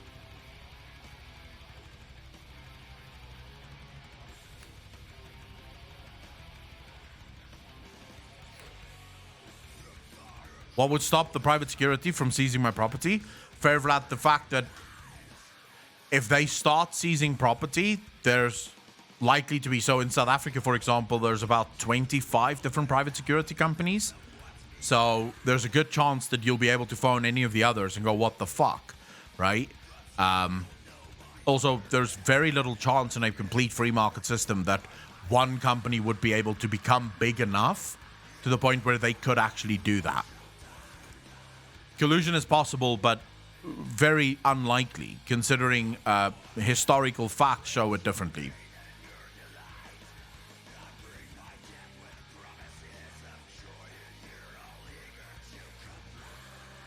I might not be the client at that point, but do you not think that they're going to want the clientele?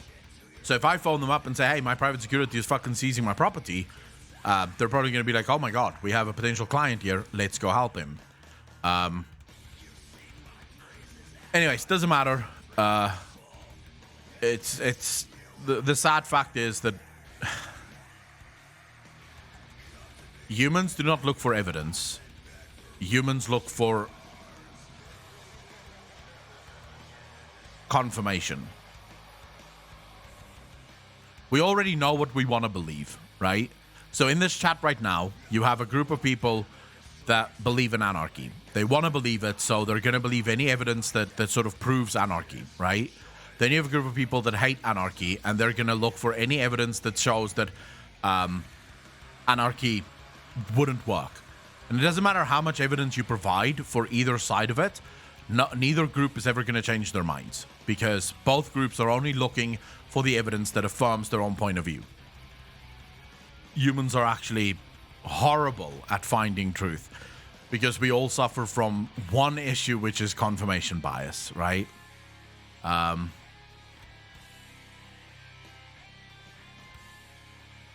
Michael Malice is a good place to start, yeah. Michael Malice is a very good place to start. Don't believe they study. All scientists have skeptical opinion about anarchy. Big Tumor, what the fuck are you talking about? The vast majority of scientists should not even be scientists. And also, what do you mean scientist? Are you telling me that I should trust a biologist on government principles? You look like you've lost some weight. That's terrible. Have a dumpling. Just because someone's a scientist doesn't mean they know everything about everything. Yes, I do not have to be in your stream, but it is also important to consider that we do not need to be in a stream. But in terms of place to live, no matter what, you need to be in a place. It's not like Twitch where if I do not agree with the rules of any streamer, I can just stop using Twitch. You cannot do this in terms of place to live, unless you don't have a physical body. Bro, the earth is fucking huge, Zigzags. If you don't like living in one area, you can't just fuck off to another area. The earth is huge. MIT and Harvard. Okay.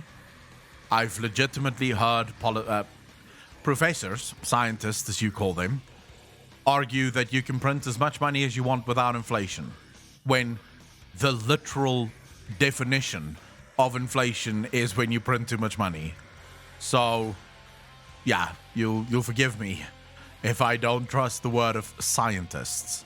Science is not the pursuit of truth. It's the consistent study of that which we do not know. If any scientist tells you this is the truth, they're lying immediately. Because the whole point of science is that you never come to a conclusion. You're always looking for some new evidence. You're always looking in the parts that you don't know. You're always questioning that which you know and that which you don't know, and trying to find new evidence for what you know and what you don't know. It's not about finding truth. It's about asking questions. And then once you find the answer, to keep asking questions. So at the end of the day, it's telling me that I should listen to some scientist and what he believes is the right thing. Again, there's too many people these days that go to college that should not be in college to begin with.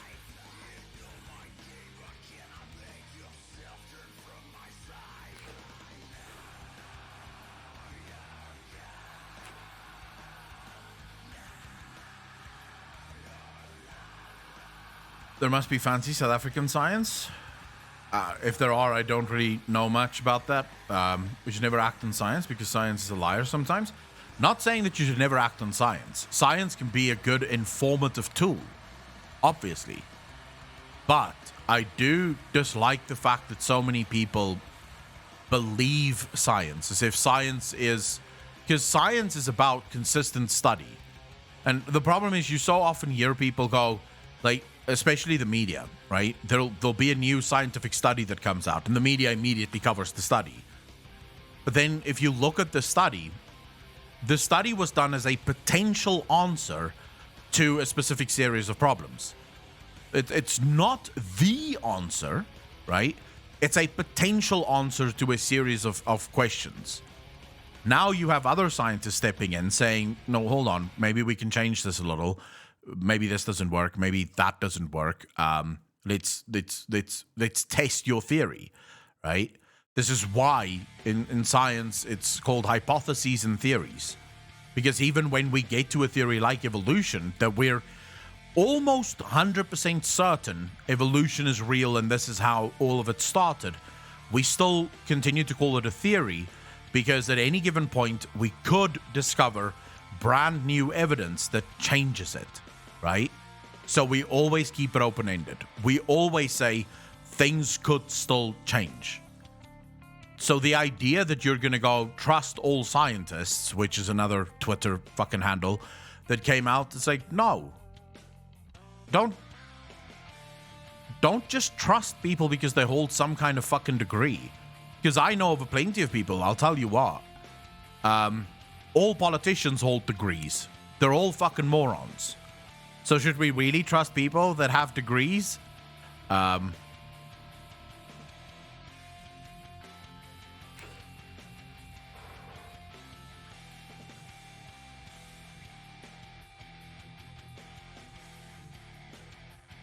Mr. Sassy, I don't think you understand how kisses work. It would be literally impossible to kiss yourself. So if you tried to do that, yeah, I can't help you. PhD, and I'm a moron. Some of the answers science gives us also leads to more questions. It almost always leads to more questions, right? It almost always leads to more questions. Don't worry, you can trust me and my degree. Morny, I will trust your degree insofar as it makes sense to me and I agree with your points. If logically you tell me something and I go, that makes no sense, I'm just going to say no. I don't trust your degree at all. Look, I'll be honest with you. I have a giant problem with the amount of people that that go to university these days, because I think 95% of the human population doesn't deserve to be at university. They should have gone into something else. I also think that 95% of all the courses that's taught at university should not even be taught. These are positions that can be taught in-house, right? You can simply go work somewhere and learn how to do that shit, and you'd probably be better at it anyways than you would in a university. Universities have become jobs. It's become businesses, become corporations. Universities are in it for the money. The reason they're in it for the money is because almost all university expenses are covered by the government. So the university tries to get as many students into the university as humanly possible to ensure that they can make as much money as humanly possible. And it doesn't really matter how good the course is that they're teaching, as long as they can make as much money as humanly possible doing it. This is why you have an absolute incredible amount of students in the US with incredible debt, with no prospect of ever getting a job, because the thing that they went to go study was fucking useless. They should never have been studying the thing that they went to go study that's now basically plunged them into a lifetime of debt because the government and the universities have decided this is a good idea.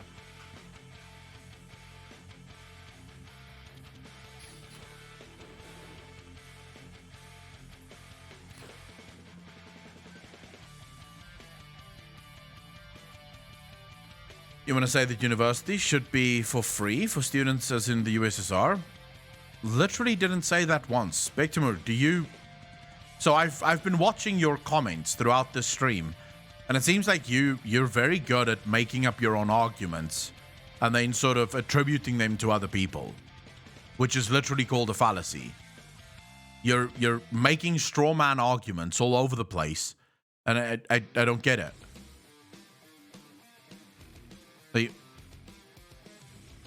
You either you speak to the arguments that I make or don't speak at all. It's as simple as that.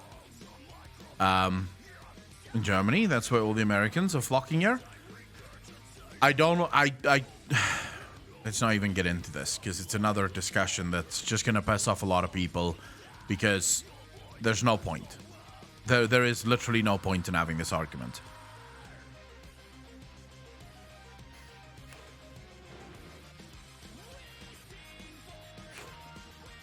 Let's talk about something else. What's everyone up to?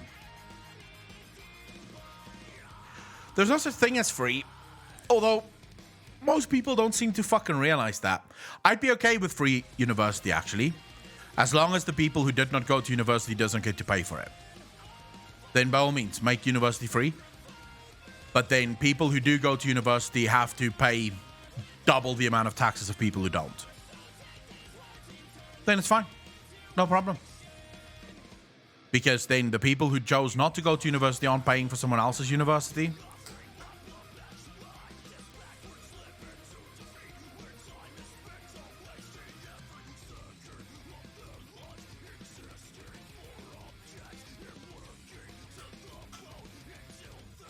Fresh cream milk and muffin. Nice, duck muffin. Fucking nice. Lying in bed, watching you and updating all my photos of art on Yandex. I don't know what that is. I think it is. I think it was free. Then we would have more people using the service. Actually, I don't think so. Because there's a lot of people. For example, even if university was free, I would never go back there. It was the 5 best years of my life because I was drunk for about 4 of them. I legitimately used university as a party place. That's it. Just one big fucking party. My dad was paying the bill. So if it was free, holy shit, would I be partying my fucking ass off? Because my dad would have given me more pocket money then. So I'd be able to basically do whatever the fuck I want. So sure, let's make it free and then I can waste my time. Do I believe in climate change? Yeah. But I'm not going to get into it. I will not touch climate change with a fucking... I will not touch climate change with a 10-foot pole. You will never get me to talk about climate change. For a few reasons, but the only reason you need to know about is no one in this chat is an actual climate scientist, is an actual mathematician. No one in this chat knows anything about the fucking topic. And yet, almost everyone seems to have an opinion as if they are a scientist. So, yeah. I will not talk about climate change. I have no interest in it. Start to talk about it? No, I just started to talk about why I will not talk about it. An opinion on that carbon tax. I study the climate. I look up at the sky every time it rains like a turkey. It seems to drown my sorrows myself. People should have opinions about everything. The problem is just if you have these discussions about opinion on a forum like this, right? So one of the reasons I will not discuss something like climate change is I have a mic and you do not, right? So if I came up with an argument here, let's say for or against it, doesn't matter. The people who disagree with me are left to make their arguments using a keyboard, trying to get the argument across as good as possible, which is not fair, right? What you need is for both people to have a mic and both people to have an equal opportunity to state their case so that a true debate can take place.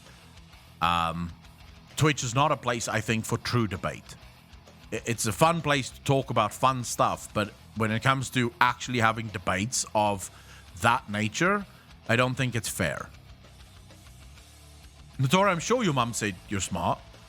I'm not debating the fact that your mum said that. I'm debating the reasons your mum said that.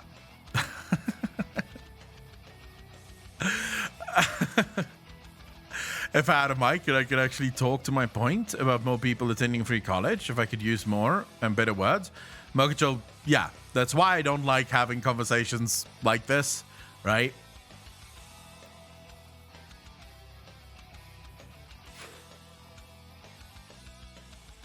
My dad said it was smart, but he's dumb as fuck, so it's not a very high bar to be set.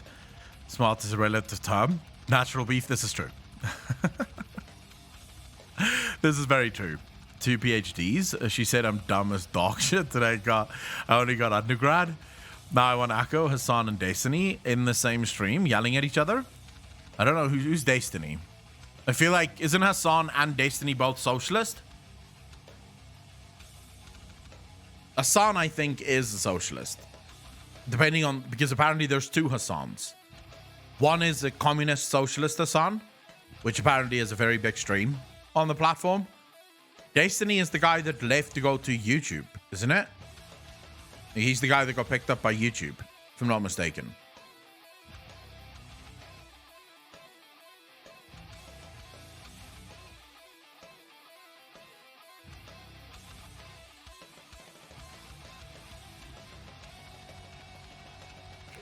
You look like you've lost some weight.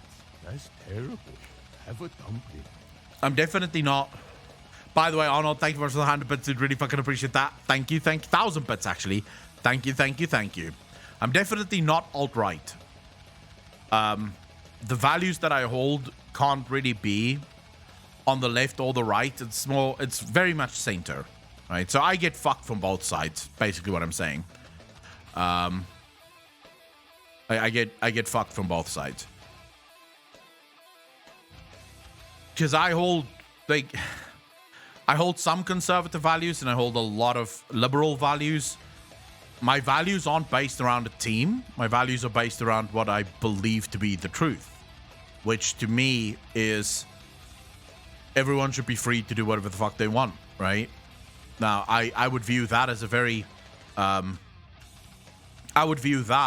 a very liberal statement, although in today's world liberalism no longer believes that, I think. So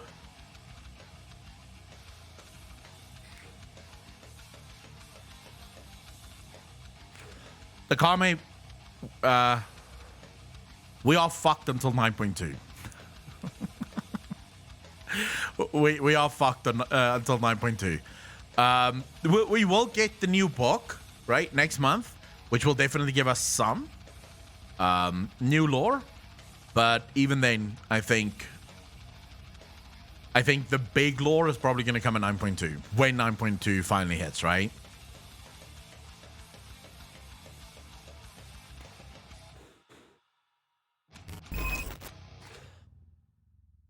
Insta. Thank you very much for 1 sub, dude. Really appreciate that. 3 months in a row. Thank you.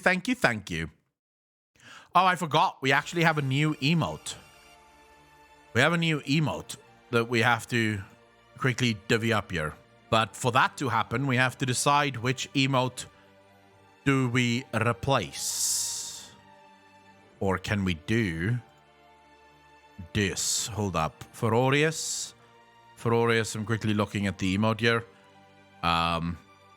So for those of you that don't know, there's a new emote. This is Zophia's emote. Based on all the gifted subs that she's given, she deserves her own emote, same as Macmillan. So we're giving Zofia today her emote as well, which will be unveiled on the stream in a second. Can I do it as an animated emote? Or should I replace one of the other emotes? So let me Let me quickly show you guys. Should we replace one of these emotes and move it to tier 2? So these are the standard emotes, right? These are the ones that we have on the channel right now. Should one of these emotes be moved to tier 2 for Sophia's emote, or should we just add it as an animated emote?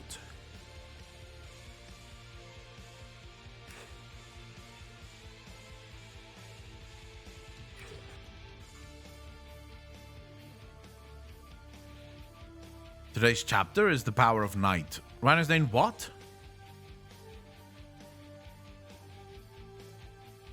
CCS, I don't even want to talk about the power of fucking like Blizzard storytelling because it is fucking horrible. Blizzard storytelling really doesn't work. You want to get rid of BAM?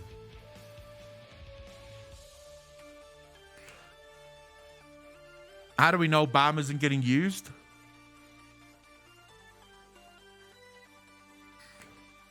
I can swear I've seen people use BAM. I would say Train is the one that's almost never used.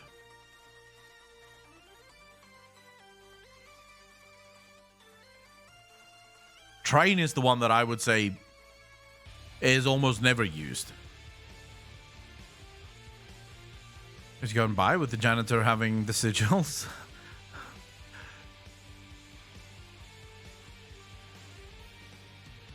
Train is used when we do hype trains. Yeah, almost fucking never though. How do we know there isn't a Loon cutscene though? It should be in this week's unlock 420. So there is there's an unlock that's happening. McTermo, what are you doing?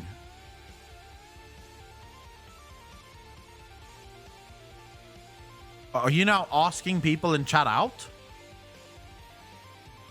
I'm pretty sure that's not how it works. Alright, we can do that. We can do that. Let's run a poll. New poll. Which emote gets dropped? Are we gonna go for BAM? War? Or Train? You guys can vote now. Let's see who you vote for. We'll put results there and I'll show you the emotes. So tell me which one of these emotes do you want me to remove? You've got Train, you've got BAM, or you've got War. Which one do you want me to remove?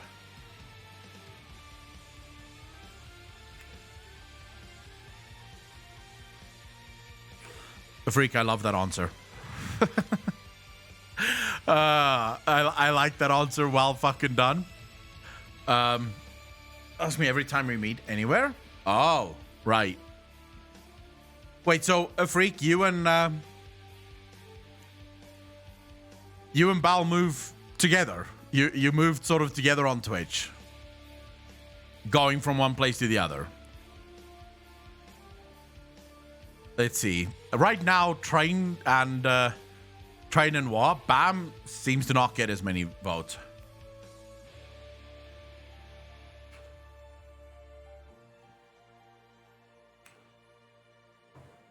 Monkey Joel, amongst all the drama, do you think Blizz will stay on the same expansion release schedule?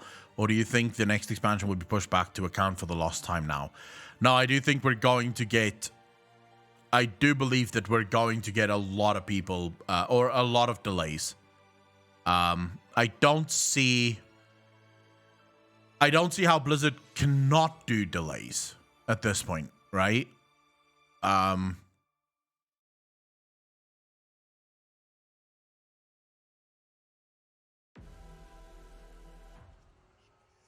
This is gonna slow shit down quite a lot, right? This lawsuit is gonna slow shit down a lot. Sorry for that, Echo, but he is really nice underneath all the trolling. Oh, I don't mind trolling the freak at all.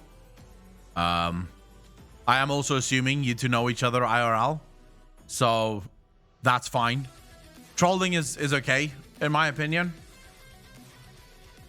Train gets removed. All right, so we're removing train.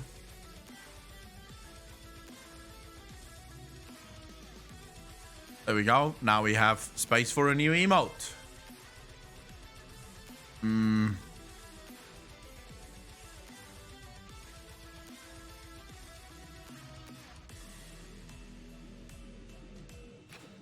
There we go. And we'll call this say SZ because it is Sophia. Let's hope it yeah, okay. There we go. Now we have those 20. They're done. Still have none on tier 3. Like not a fucking single one on tier 3. It makes Sophia's animated as well. Don't fucking do that. Don't you dare. Existing emote.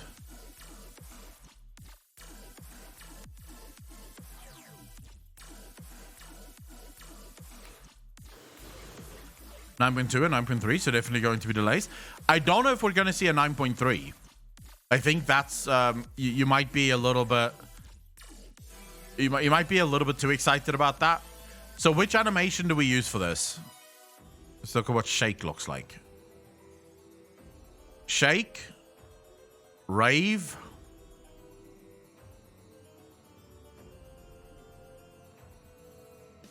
If it fucking starts. There we go. Rave kind of looks cool.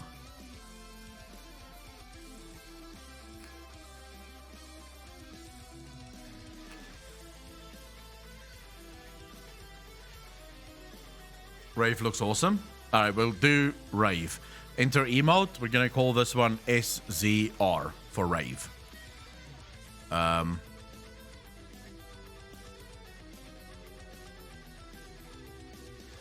We'll upload it. There we go. Now you should all have a new emote that you can spam.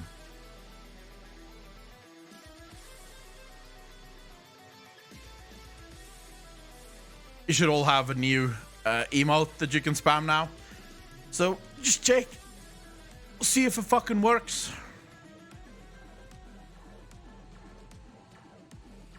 Two seconds. Need to go bathroom. Be right back.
Alright, back.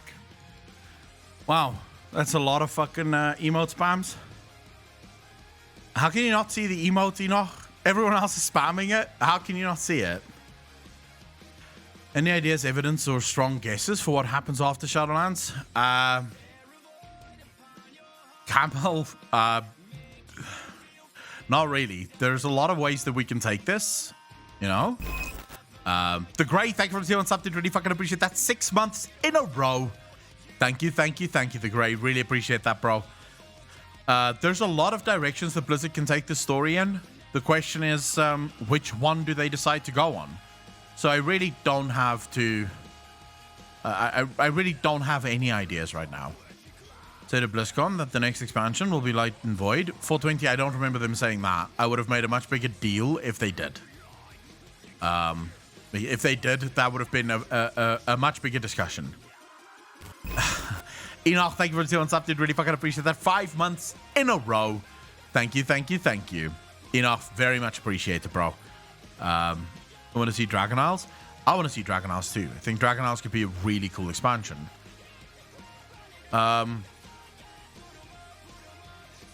I just don't know where Blizzard is with all of this, to be honest. Lawrence Dreamer, thank you much for the Ask Me Anything.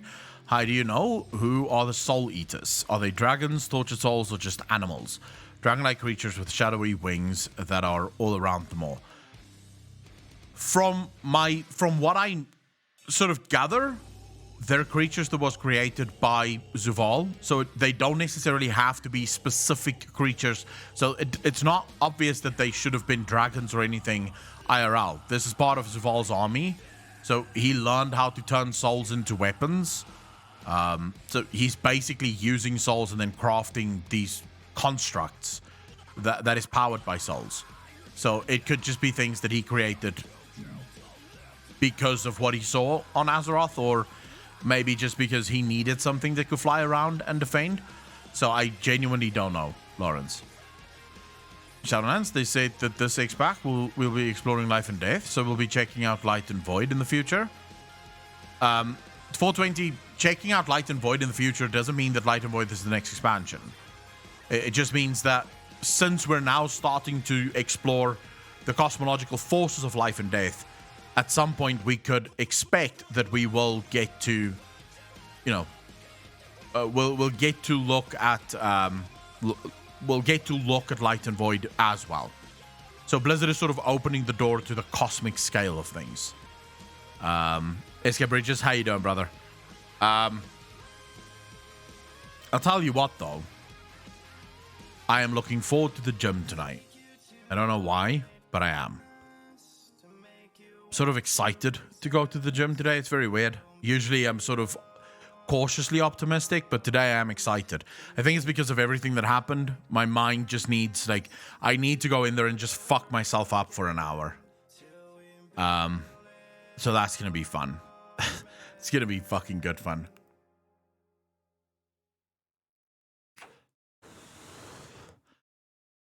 Guys, I don't think I'd ever get swole. I just do it because it's... So I don't like the gym, per se. I don't like the whole training thing. That's boring as shit.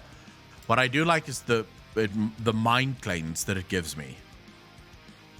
You know, as soon as I walk out of the gym, I just feel so fucking relieved. Everything's just gone. I don't have to give a fuck about anything. It's just such a nice feeling to walk out of the gym and just feel like all of your problems have sort of dissipated, right? I don't want to be swole, though. I genuinely don't want to be like muscles or any shit like that. I don't want that. It's not my style at all. Exercise, but love the way I feel afterwards. Trickstar, that's exactly how I feel. I feel the same way afterwards, but man, I have to talk myself into actually going to the gym. Luckily, I go to the gym with my brother. Like, we go together, so it's sort of forced, right? Even on days that I don't want to go, he wants to go, or when he doesn't want to go, I want to go. So it's sort of like we just sort of get each other to go. I feel like if you're gonna get a gym, you need a partner. To get yourself a gym partner that can keep you on the straight and narrow. So yeah. Ned Ninja, I think that's already been done. I believe that's already been done. I can check quickly in my Ferorius folder. Hold up.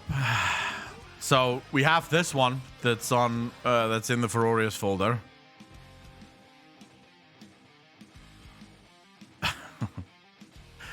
So we have this one, and then we have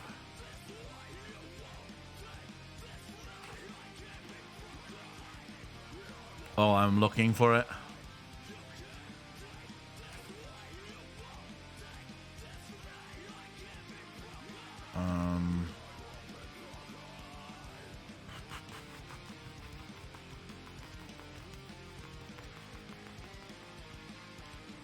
Oh, here we go.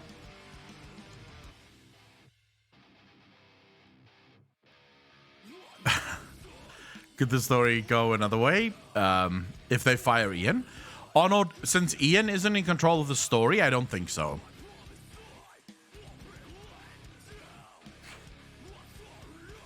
Alori, thank you for trying out, dude. Really appreciate it. Take care of yourself. Sadly, that's likely exactly what will happen. So Ian is not in control of the story, guys. So Ian would not be, like, if Ian gets fired, the story will most likely continue to be whatever the story team makes it. A Freak, thank you for tier 1 sub. Really appreciate that. 4 months in a row. Thank you, thank you, thank you. Yeah, I don't like the look of, like, the muscly look. That's not my style. Not at all.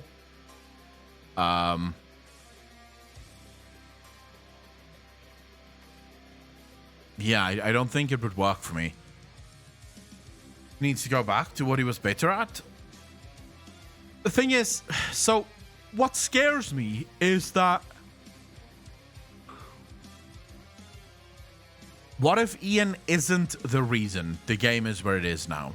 That's what scares me at this point, and that's why I think this is such a difficult discussion to have. It's because we just don't know, right?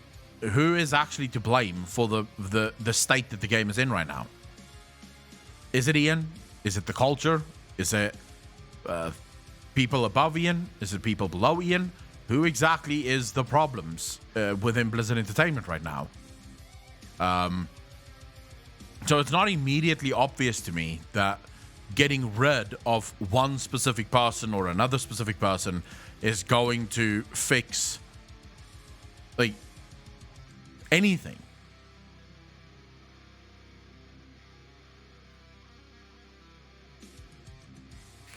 Okay, so that we agree on. When it comes to the harassment stuff, those people should be fired instantly. Just fucking instantly get rid of those people. But I'm sort of looking now beyond that. So we're looking at the quality of the game, right? Because I think most of us can agree we want the game to be better than what it is now. The perfect outcome to this would be everyone that had a hand in how these women were treated at Blizzard needs to be fired. But then also the game quality improves a lot, right? That would be the perfect outcome here. It doesn't help that they fire all of the fucking animals there, but then the game stays as shit as it is.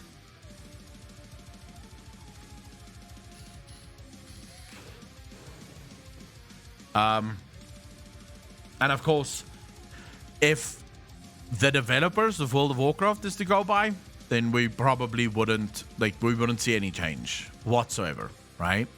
Preach made an interesting comment today on his stream. He said when he interviewed Ian face to face, Ian told him he personally felt Mike was harsh but fair, but it was their PR department that limited their interviews. Blizzard PR is the most disgusting PR team in the world. First and foremost, they're absolutely useless, right? Blizzard PR, absolutely useless.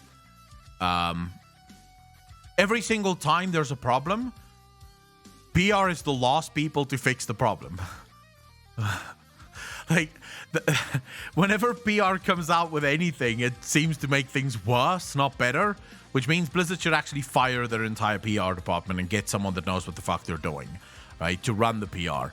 A good way of doing that would be to get actual gamers to run the fucking the PR department.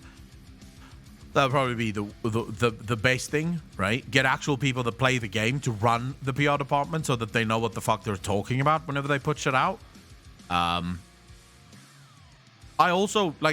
genuinely believe the problems with World of Warcraft is a problem of suits.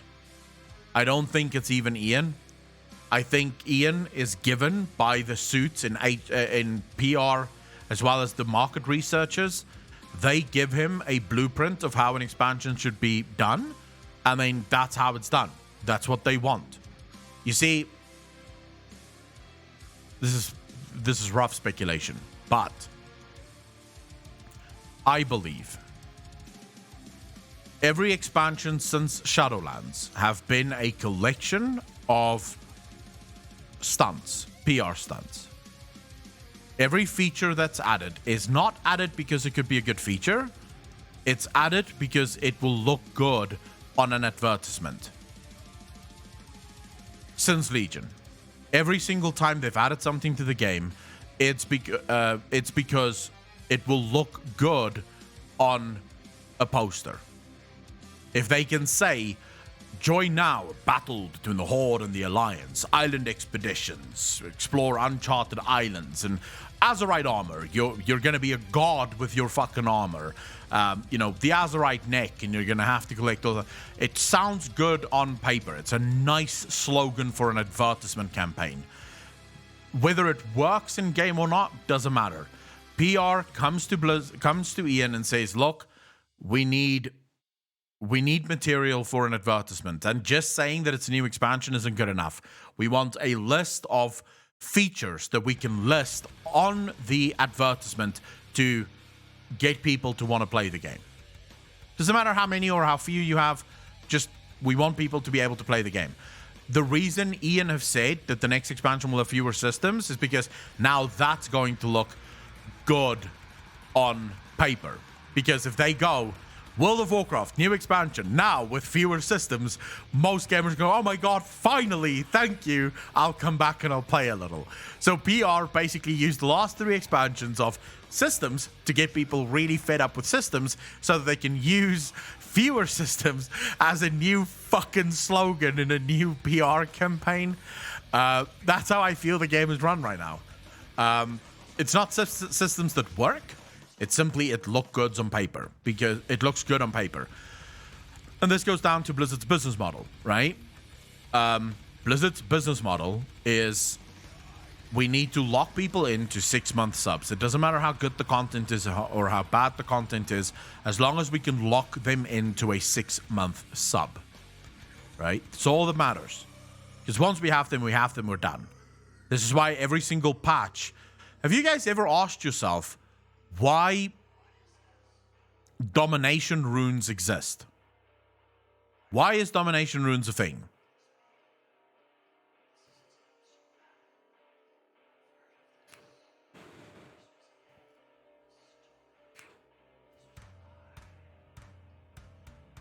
Genius, thought of Paco.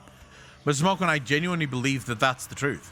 Domination runes replaces everything that 9.0 brought with it. It replaces a lot of the legendaries.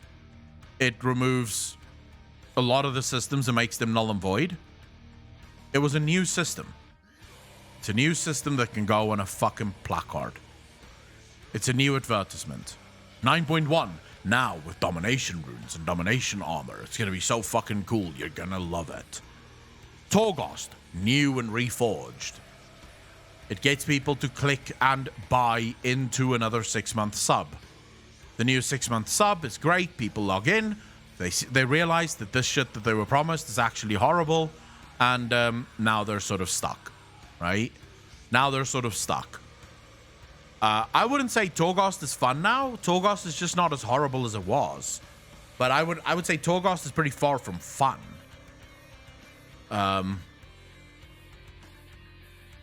Like, Torghast is easy as shit now. I think I did 9 the other day on my Warlock, and you're supposed to have item level 223, I think, to do 9.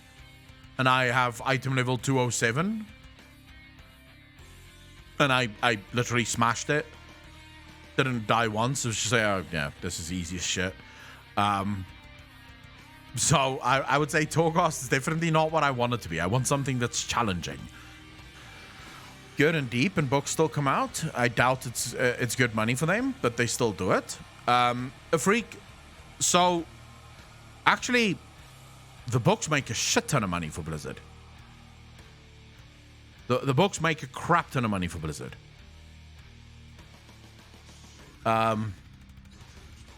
Or is no, I didn't do 4 crystals. I got a phone call in the middle of it, and then I left. So I was basically standing there for about half an hour, just fucking logged out. But I'm not really going for crystals, so I wasn't trying to do it as fast as humanly possible. I still forget, for example, to activate my power. You know, that thing that you activate and now you have to kill a lot of things very quickly. I have that bar fully fucking maxed out, right? Like, I have it fully maxed out, and then I just completely forget to click it. Like, I think my last run, I was on level 4, and I realized, oh, I've not used this ability yet. And I think I was like, there was one pack left in the final boss. So, you know, I don't really play Torghast optimally, because I knew that it was probably going to be the last time that I played Torghast for at least a few months. Hey, Akalon, I found your vids on YouTube, and I love your lore. This is the first stream I've caught. Varma, thank you very much for joining. Dude, really fucking appreciate that. Happy to have you here for the first time. So can I hear in chat, how many people are still playing World of Warcraft?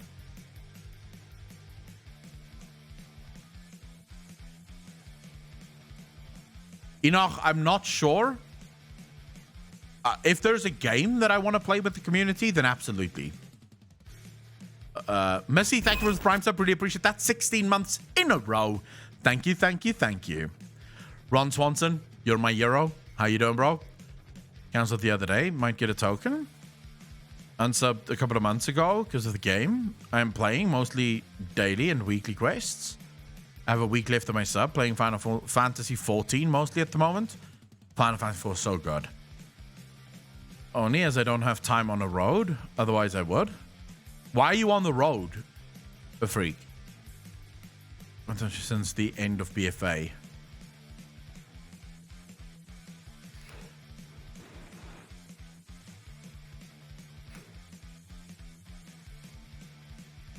So there's actually still a few people playing, but not as many as I thought.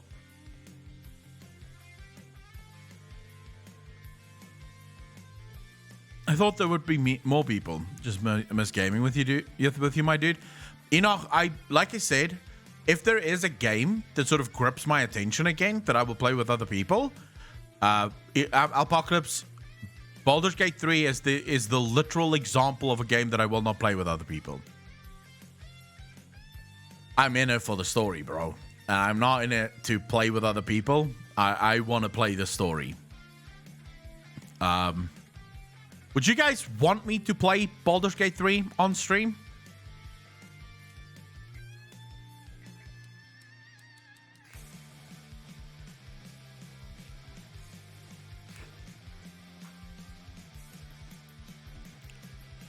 Alex, yeah, I'm not sure what Vizzy is doing. I haven't spoken to her in like 3 weeks or some shit. So I'm not entirely sure when we'll play Phasmophobia. If she ever gets back to me and says she wants to play then sure. Travel on a motorcycle. Nice. Never got into Baldur's Gate 3. Well, after I play it, I would watch you play it. I haven't touched WoW since March. Too many other games that I didn't play before because of WoW. Hell yes. Don't know that game. It's... So far, I'm really into it. An author, I have to play to get some inspiration, Echo. I don't need inspiration. I don't need to play WoW to get inspiration. I just love the lore. So I basically come up with whatever. I completely forgot to make today's video public. God. That fucking blows. Hold up. I'm making today's video public. Fuck my life.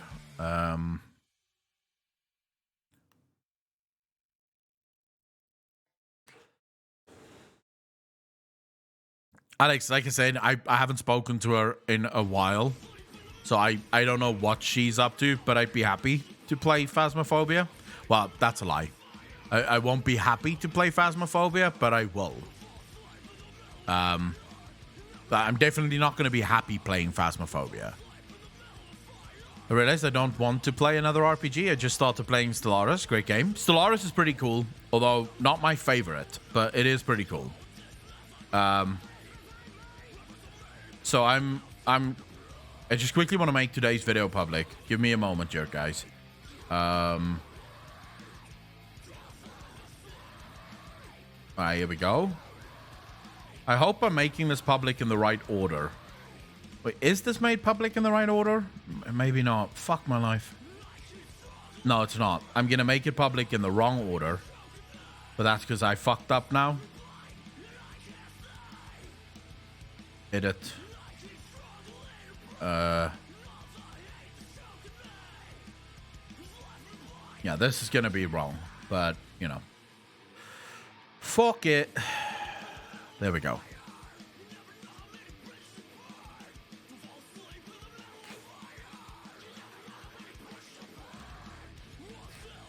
Don't get me wrong, it's not that I wasn't interested in Shadowlands. I had planned on getting in at some point, but now, I don't know. Nathan Ninja, I think that's perfectly fine. I think that's perfectly fine. I'm not, by the way, I'm not asking this question because I want to sort of fucking reprimand everyone that is still playing WoW. I don't give a fuck, right? It's your life, you play whatever the hell you want. It's not my job. Not my job to tell you what to do and what not to do. My only job is to sit here and entertain you. And in most cases, I will be honest, you guys entertain me. I believe far more than I entertain you. So that's my job. My job is not to judge you for what you do. I couldn't give two fucks. Like, you do whatever the hell you want to do, right? Welcome, friend. Petty Fogger, thank you for the raid, dude. Really appreciate that. Welcome to the stream, everyone, from Petty Fogger's stream. Happy to have you guys here. Petty, how you doing, brother? How was your stream? Kind of find Shadowlands really cool lore-wise, but it's all the same. Keys till you die. Alex, what the fuck is this now? Like I said, I haven't spoken to her in a while. So I don't know what she's up to, but I'd be happy to play Phasmophobe. Like I said, I haven't spoken to her in a while. That's not even funny. Why is this not funny, Alex? What kind of a fucking clip is that? Oh, let me just clip Akko saying some random shit. I expected more from you. I expected fucking more from you, Alex. This is judgment worthy. I will not tweet this out. This is worth judgment.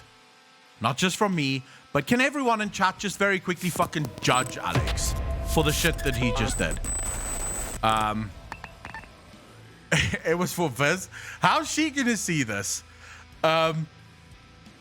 Kania, how you doing, bro? Thank you for the gifted sub. Really fucking appreciate that. Thank you, thank you, thank you. Waste time on game when we have you. Hey, I'm happy to hear that. Judging intensifies. Like it. I like it. Judge Alex. This is disgusting, Alex. Anyone that finds this funny is a fucking sociopath.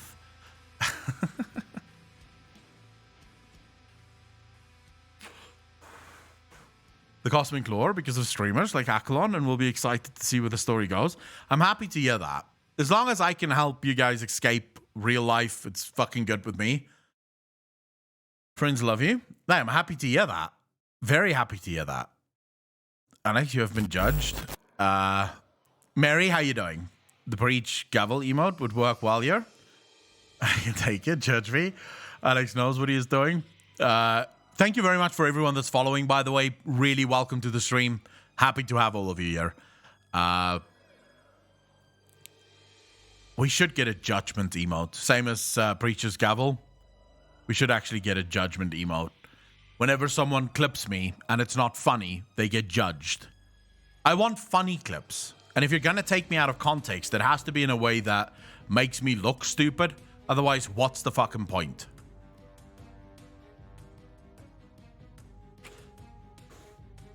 We all know how this goes, right? This is actually not a friendship. This is an enemy. Like, most of you are my enemy, and I am most of your enemies. You're all in here, and I know you're here, because you judge me quietly, and you just look for ways in which to fuck me over. Well aware of how this works. This is how Twitch always works.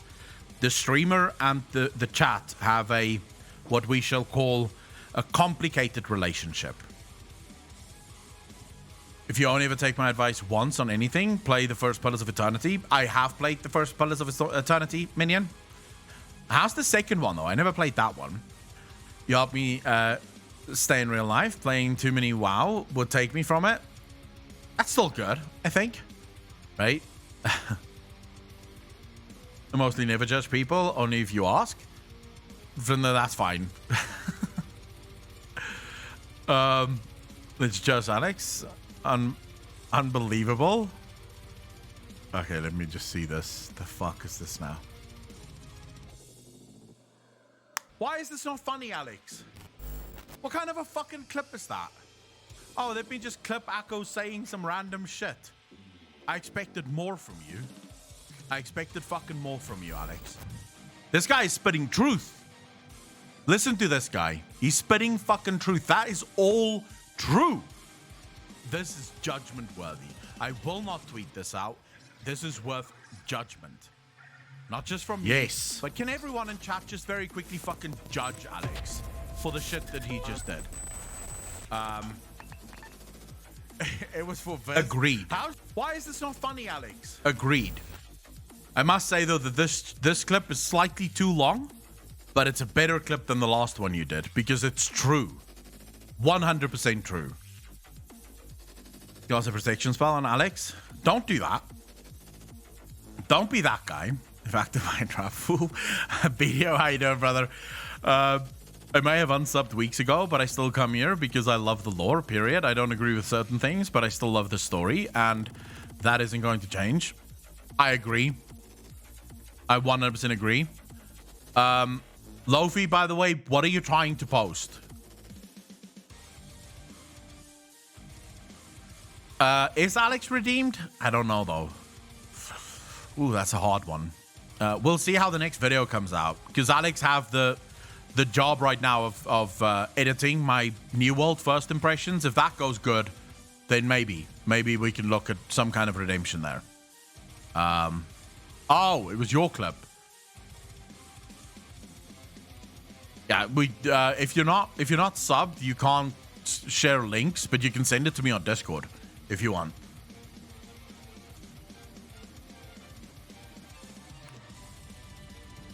By the way, I do want to say thank you to all of the people that literally come in here, even if you're not playing, just to get stories and just to get the lore. Oh, Lofi, you don't have to apologize. Bro, you absolutely don't have to apologize. The only reason we have it subs only can post links is because we've had people posting like bad links in the channel. Links that get people to click on it and then stealing their information. You can basically post any fucking link. So that's why we've decided to have it subs only.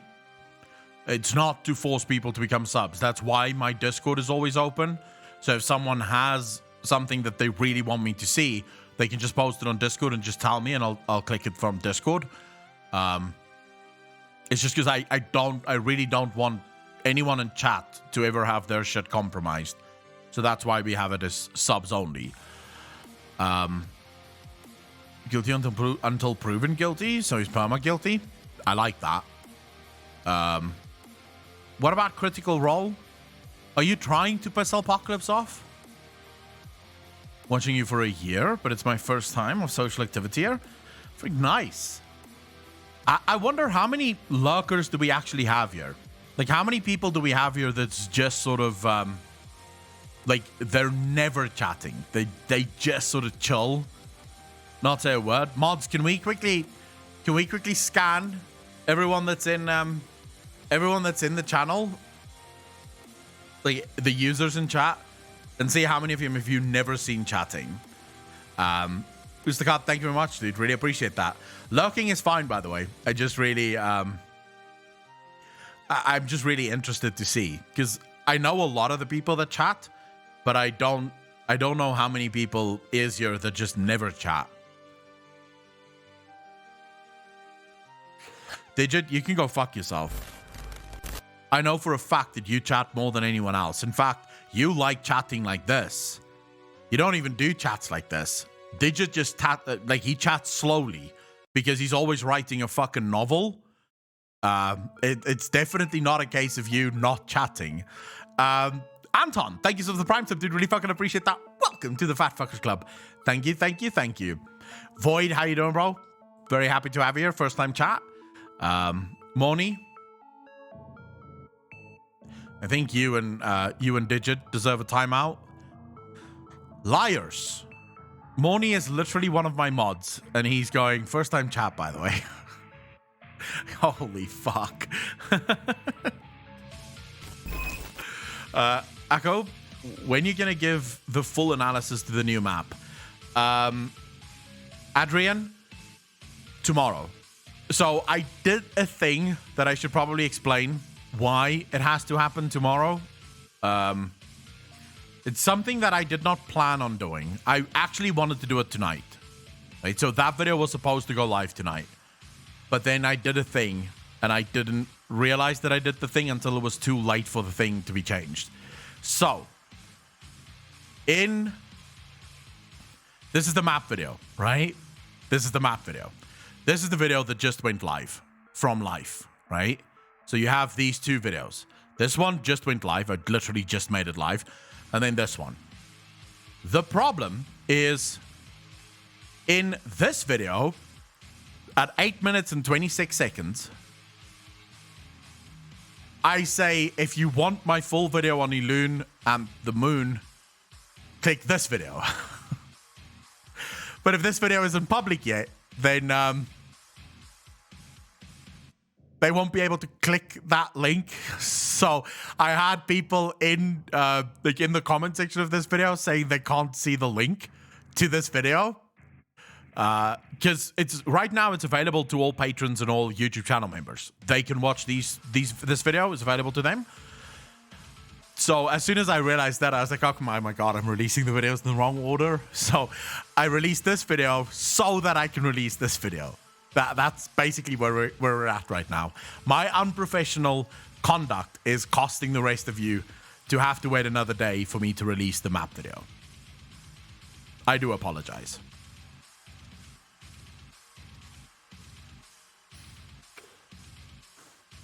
Where do I reference this? Because I don't have a link for that, Alex.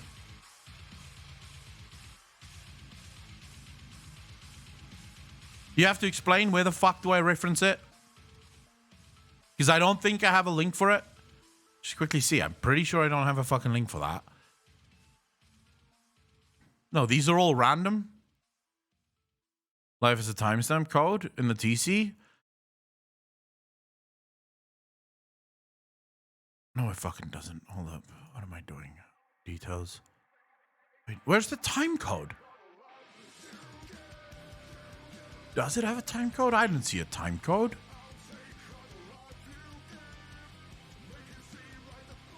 Oh my god, shit's unraveling in front of my eyes. My entire business model is coming crashing fucking down. Where's this time code? Was it this one?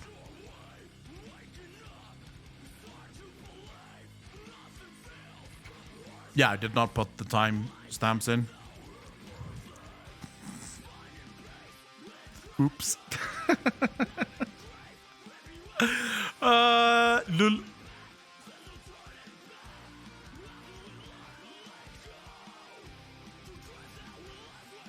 There we go. See you just having an off day. Yeah, things are going wrong. I don't know why, but things are going very fucking wrong here. Let me just make sure. Okay, so what's that timestamp? At 5:40, we have the Loon video that have to be updated. At 5:40. Cards. Delete all of these. Go to 5:40.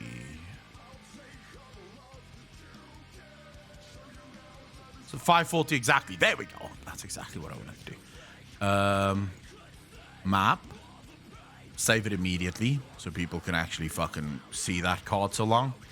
And now we can sort of add other videos to this. Wait, what just happened? Unsa, did you just prime sub? Did I miss your prime sub? I'm so sorry. Thank you for the prime sub. Really fucking appreciate that. 4 months in a row. Thank you, thank you, thank you. Smurflaw, thank you much. I really appreciate that. Oh my god, I'm so excited for a new map. Does it contain a lot of... yes, it's quite interesting. It is quite interesting. No, what the fuck am I doing? Card, video. We'll do that one there. We'll do that one there. A little bit further. We'll put This one. We'll put this one. There we go. That should be good enough, I think. Right. Perfection, welcome back. Happy to have you here. Yeah, a lot of people seem to lose their minds over this, but I don't mind it all that much. I also don't have this. Fuck my life. Let's add this as well, just in case I forget.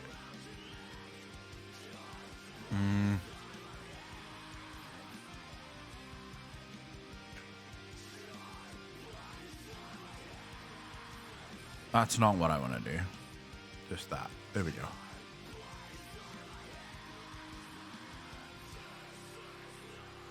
Good. Okay, now we're good.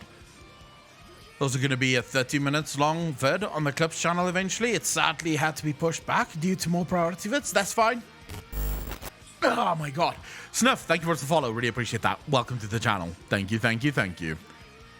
Alright, we should be good now. I think we should be good. God, that's a lot of likes. Wait, why is this video getting so many likes?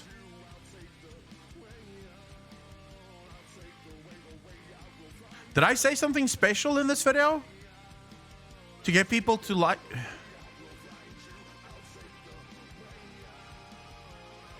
Sup, ladies and gentlemen, Akalon here, and welcome back to each one of it. Of course, if you are new to the channel, thank you so much for joining us. I am very happy to have you here. Today, of course, we have to talk about Elune. There's some startling developments around Elune and exactly what her place in the cosmos might be. So I think today's video is going to be absolutely magnificent. However, Alex, if you feel like I'm wasting your time, I'm talking too slow, I'm saying things and I'm repeating myself too much, we respect your time. So you will find timestamps in the timeline down below. Simply click and move to wherever you want to be. If you feel like you've got the gist. However, I would say, if you want to know everything and you don't want to miss anything, I would suggest watching the entire video from start to finish. But I'm not going to tell you what to do. It's your life, your time. We want to make it as easy as possible for you. Alex, thank you. This video, of course, is brought to you by... What the fuck, Alex? I didn't even see that when I looked at the video the first time. But I genuinely didn't even see that picture. We want to make it as easy as possible for you. Alex, thank you. Oh my god. This video, of course, is brought to you by, well, us, the patrons. Patrons, thank you so much for making videos like this one possible. Yeah. Thanks to your support, and thank you so much for loving the Lovecraft episodes every single week. That is, of course, the podcast, as well as early access behind-the-scenes videos. I need to fix that. If you want to join the Lore Revolution, Patreon is the place for you. So click the link in the description down below. And also remember that you can join us live on Twitch every Tuesday to Friday. I need to find a way to shorten my intro. I don't know how yet, but I need to find a way to shorten the intro. I want the perfect intro would be 30 seconds to 45 seconds. Just don't know how to do it yet. For in-depth lore discussions, things that you will probably never see on this channel, because a lot of the time that is where my theories start. Like, that's unnecessary. And then I should fucking stop those. Small thing. There we go. There we go, that's why. There's been a development. So it turns out that the like button have been causing a lot of trouble on YouTube. All right, I get it. See, if you don't hit the like button, for some reason YouTube thinks that people don't like the video, and therefore they don't show the video to anyone else. So if you want to show that little fucker who's boss, then you look at that like button, you stare it in the eye, and you smack it so fucking hard, right, that it turns blue. I mean, you spank that. I always like that. You won't break your mouse. I don't know why. Spanking it, right? It turns blue. Everyone's happy. You can also comment. Okay, I get why people are liking it. I get why people are liking it. Makes sense now to me. Makes sense why there's so many likes on it. For a second, I was a little bit confused. Gonna be honest, I was a little bit confused. I love how Akalon treats the like button like a what? Like a hookah that owes him money.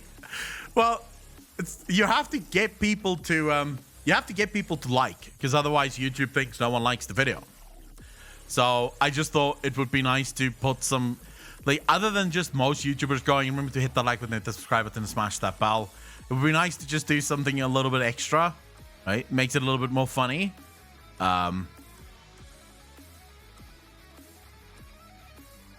Shay, it's not double posting.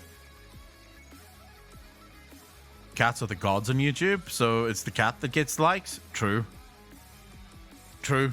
People love cats. I'm not as big on the cats thing. In fact, one of the videos, like on Instagram, they have these. I don't know if you guys have seen those.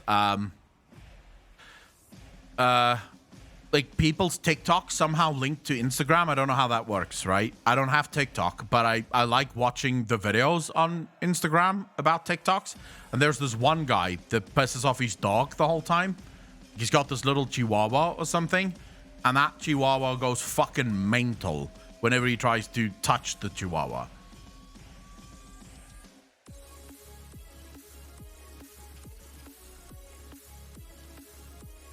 Perfection, it's true.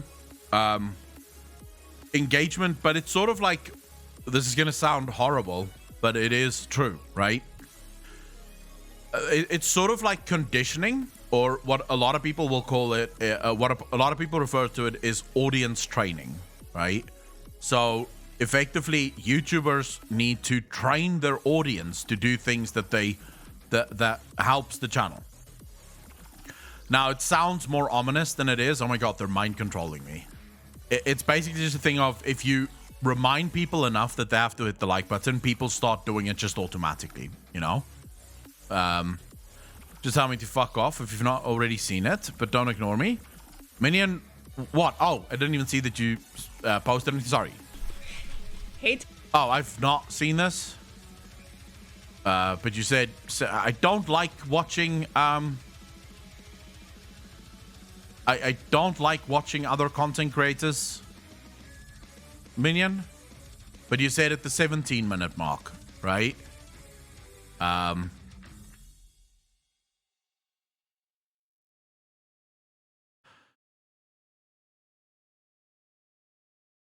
Where do you want me to do this? Because I'm not a fan of watching other content creators, just to be clear. I don't like my speculation being interfered with. And when I watch other content creators, it does interfere with my... click your like button now. You mind controlled me. That's good. All right, let's see. Talias and Epitel. How's the poll going? I literally just announced it. Is the Idris mailing list winning? I'll keep you posted. Okay. Because on the face of it, these two charts show the cosmologies in irrevocably different relationships to each other, and they can't both be right? Wrong. Not only are these both the same chart, but they also show the same relationships between the cosmologies. Imagine two buildings built next to each other, and one person looking at them from the east and one from the west. Person A thinks that the red building is in front of the blue building. Person B thinks that the blue building is in front of the red building. They are both seeing Oh yeah, the but this is literally what I said. Like, this is I literally say that in my map one as well, and I also said it in my when we first saw the map, so it's on the Clips channel. Same buildings in exactly the same spots. They are both describing the exact same structures in the exact same spatial relation to each other, just from different angles. Yeah, you see, the problem with these charts is, Internet, they're printed on paper. And the thing about the cosmos is, it exists in more than 2 dimensions. So what I did, right, I went into a 3D generator and I recreated the broker chart in 2D, length and width. Then I added height to the mix, allowing the different cosmologies to exist in an actual 3D space rather than a flat image. And after a little bit of tinkering and playing around, something pretty wonderful happened.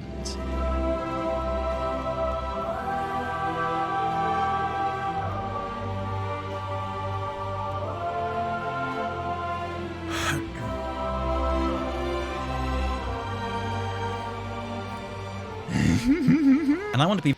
Yeah, it's cool. It looks very cool. And I wish I could make animations like that. I can't. So all you're settling with when it comes to my video is me going, you're looking at it from the perspective of the broker who is in the Shadowlands, who is in the great, in the in-between. who have never seen the life, right? So they don't know what it looks like in life. They can simply speculate on how life would look, right? And so, according to them, the center of their universe is life and death, right? So yeah, the animation is really fucking good, but I've never had a problem. Like, Taliesin's animations and his editing is always absolutely spectacular.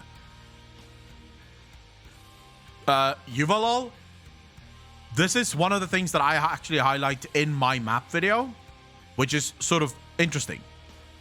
The Titans are the ones who wrote the Chronicles, so it was viewed from their perspective. However, funnily enough, the Titans do not put order and disorder as the fundamental forces. Instead, they put light and void as the fundamental sources, right? So, in essence, it's very interesting that even though they would view the universe the same as the brokers from their own perspective, their perspective is tainted by somehow the power of light and void, right? And how that interferes with them. Love the speculation, got me hyped. Dido, thank you very much, really appreciate that. So, I don't quite have an answer yet for why. Right? Why do the Titans not view... Now, it could just be, according to some of my speculation, or one theory that it could potentially be, is that the Titans are in fact not from order. They view themselves as being from order because they believe that they bring order to the universe, but that their main perspective may actually be from the side of light. Right? So that's why they don't view themselves as the center of the universe, because they believe that they are from somewhere else. They don't believe that they are part of, part of order. They actually believe themselves to be part of light, which would actually also make a lot of sense from where their explanation comes, right? How the universe got started, an ocean of light exploding outwards, right? Because if their explanation of how the universe came into being is correct, it means that they're from light. Because if everything started in an ocean of light and the ocean of light exploded outwards, and from this pockets of energy started to form close to stars that eventually attracted matter to it, which formed an egg, and then the Titan was born from it, then where did those pockets of energy come from? It must surely have come from within light. So according to the Titans, their map shows them as being part of order.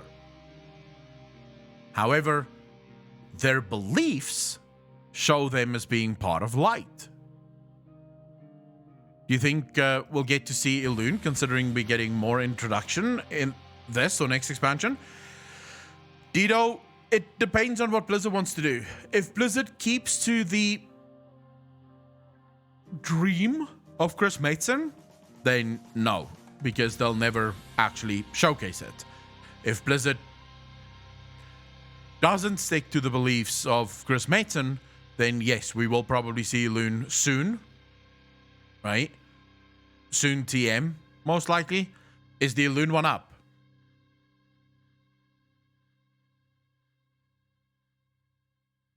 I'm assuming it's new, right? Apocalypse, where is it?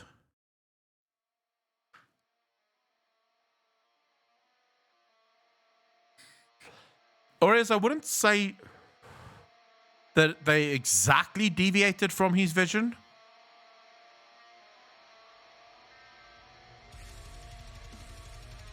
Oh shit. Mention Discord that can visualize the point of view is important. It's an image I made for like 10 years ago or something. Okay, hold up.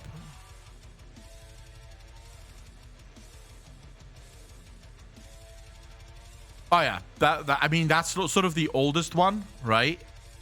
This is sort of the oldest example that we have of differing perspectives. Like, it really depends on from where you're looking to showcase. So apparently, we have a bit of a problem.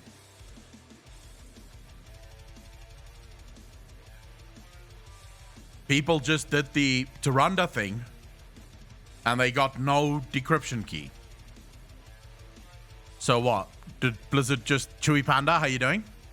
Did Blizzard just decide to also no longer release any cinematics?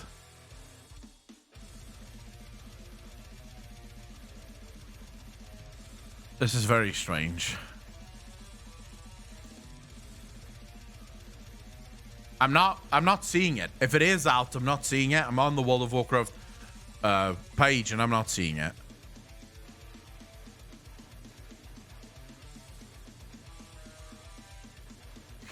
Could be WoW aid. This just could be.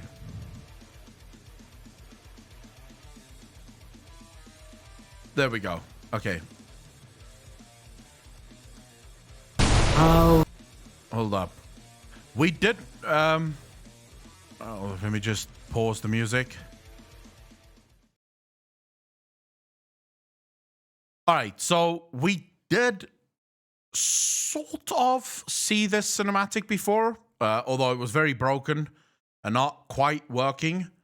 At least we saw the in-game part of it. So I don't know if this one is different or better. But there was sort of an in-game part of it that was very broken, no sound, no voices, nothing. I genuinely don't know if this one is any different, but we'll see. Hopefully we get a little bit more information here. How dare you come here, sister? After our cries for aid went unheard, unanswered. I heard your cries. Oh, Jesus. Felt your pain. And in the wake of tragedy, sent forth a cascade of souls to sustain you. Oh, the great tree. All who perished there were claimed by the Maw. Then I have condemned my favored children.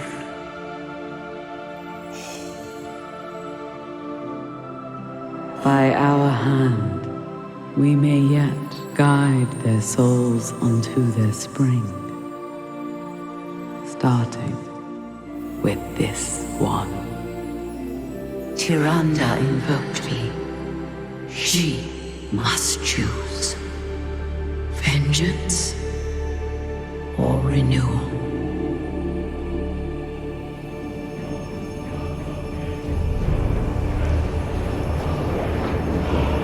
Oh my God.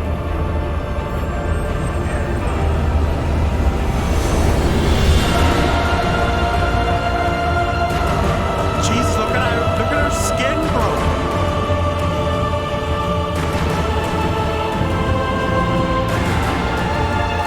Oh my God, this is good.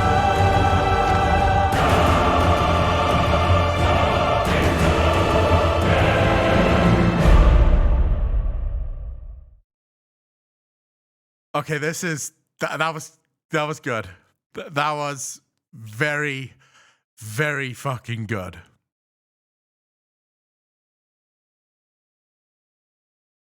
Wow. So Elune had no idea.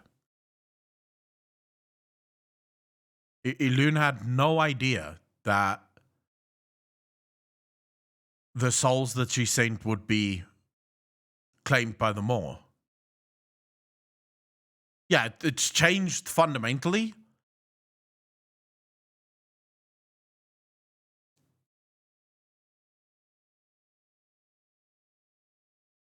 I'm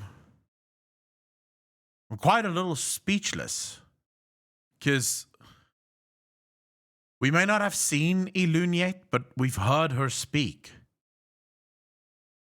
We've heard the voice of Elune.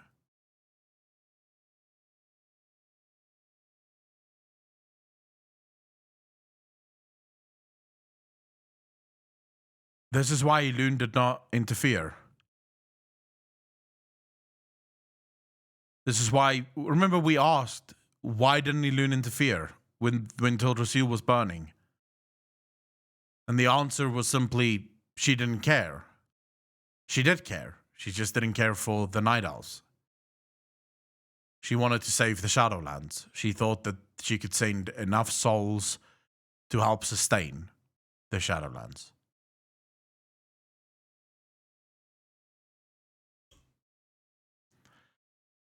Wow. Holy poo indeed. She let her favorite people burn. Yeah, she genuinely did.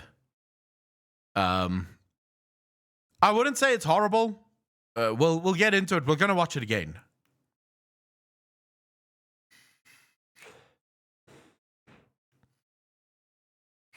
Andrew, how you doing? You want CC is on. No, okay, there we go. CC is on.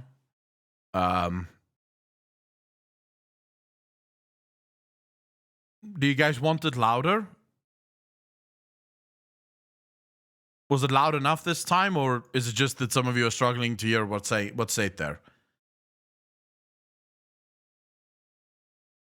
Okay, it's as loud as it can go now, right? The Shadowlands needed saving because it was broken, though. True. We're going to get into all of that. We'll discuss it as it goes, right?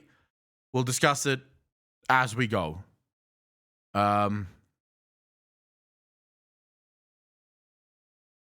Take this a little bit down.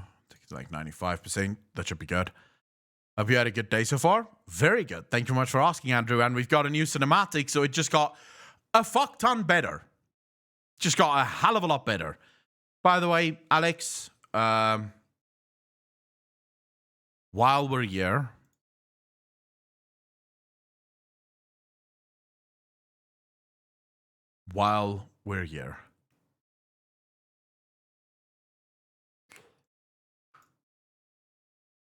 there we go. The link is there. You guys can click on it there. Alex, it should be up in about a minute. If you can just edit that reaction, and then tomorrow we'll do the analysis. We'll release the analysis tomorrow. She clearly only sees life as a resource to be used. Not necessarily, but there is an argument to be made here, so we'll get into that. Is Rhonda just going to be done with Vengeance now? That's stupid as hell. Glad I got in on time to see the cinematic. Zofia, if you look at the emotes, you will find that there is a new emote available.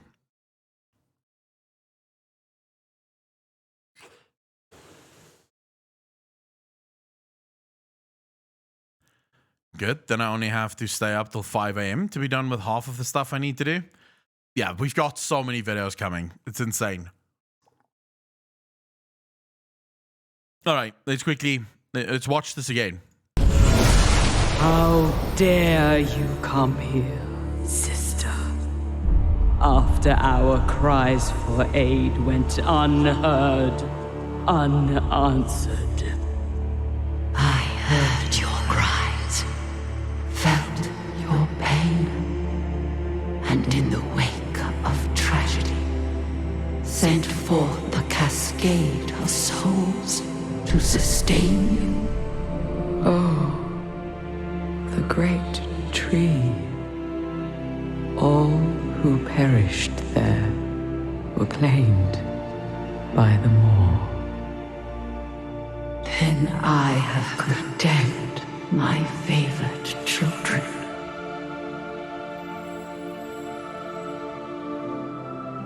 By our hand, we Fuck, may this is yet emotional, guide actually, their by the way. souls onto their spring.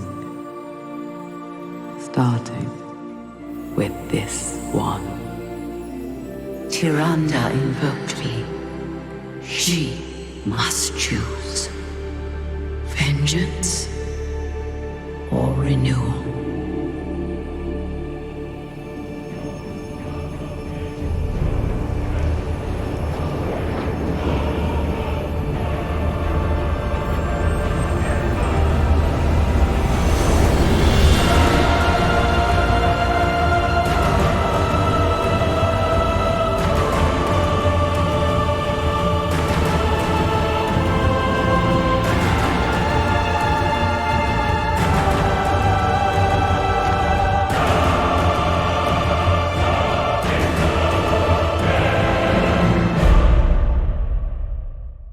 Yeah, it's renewal, but okay, so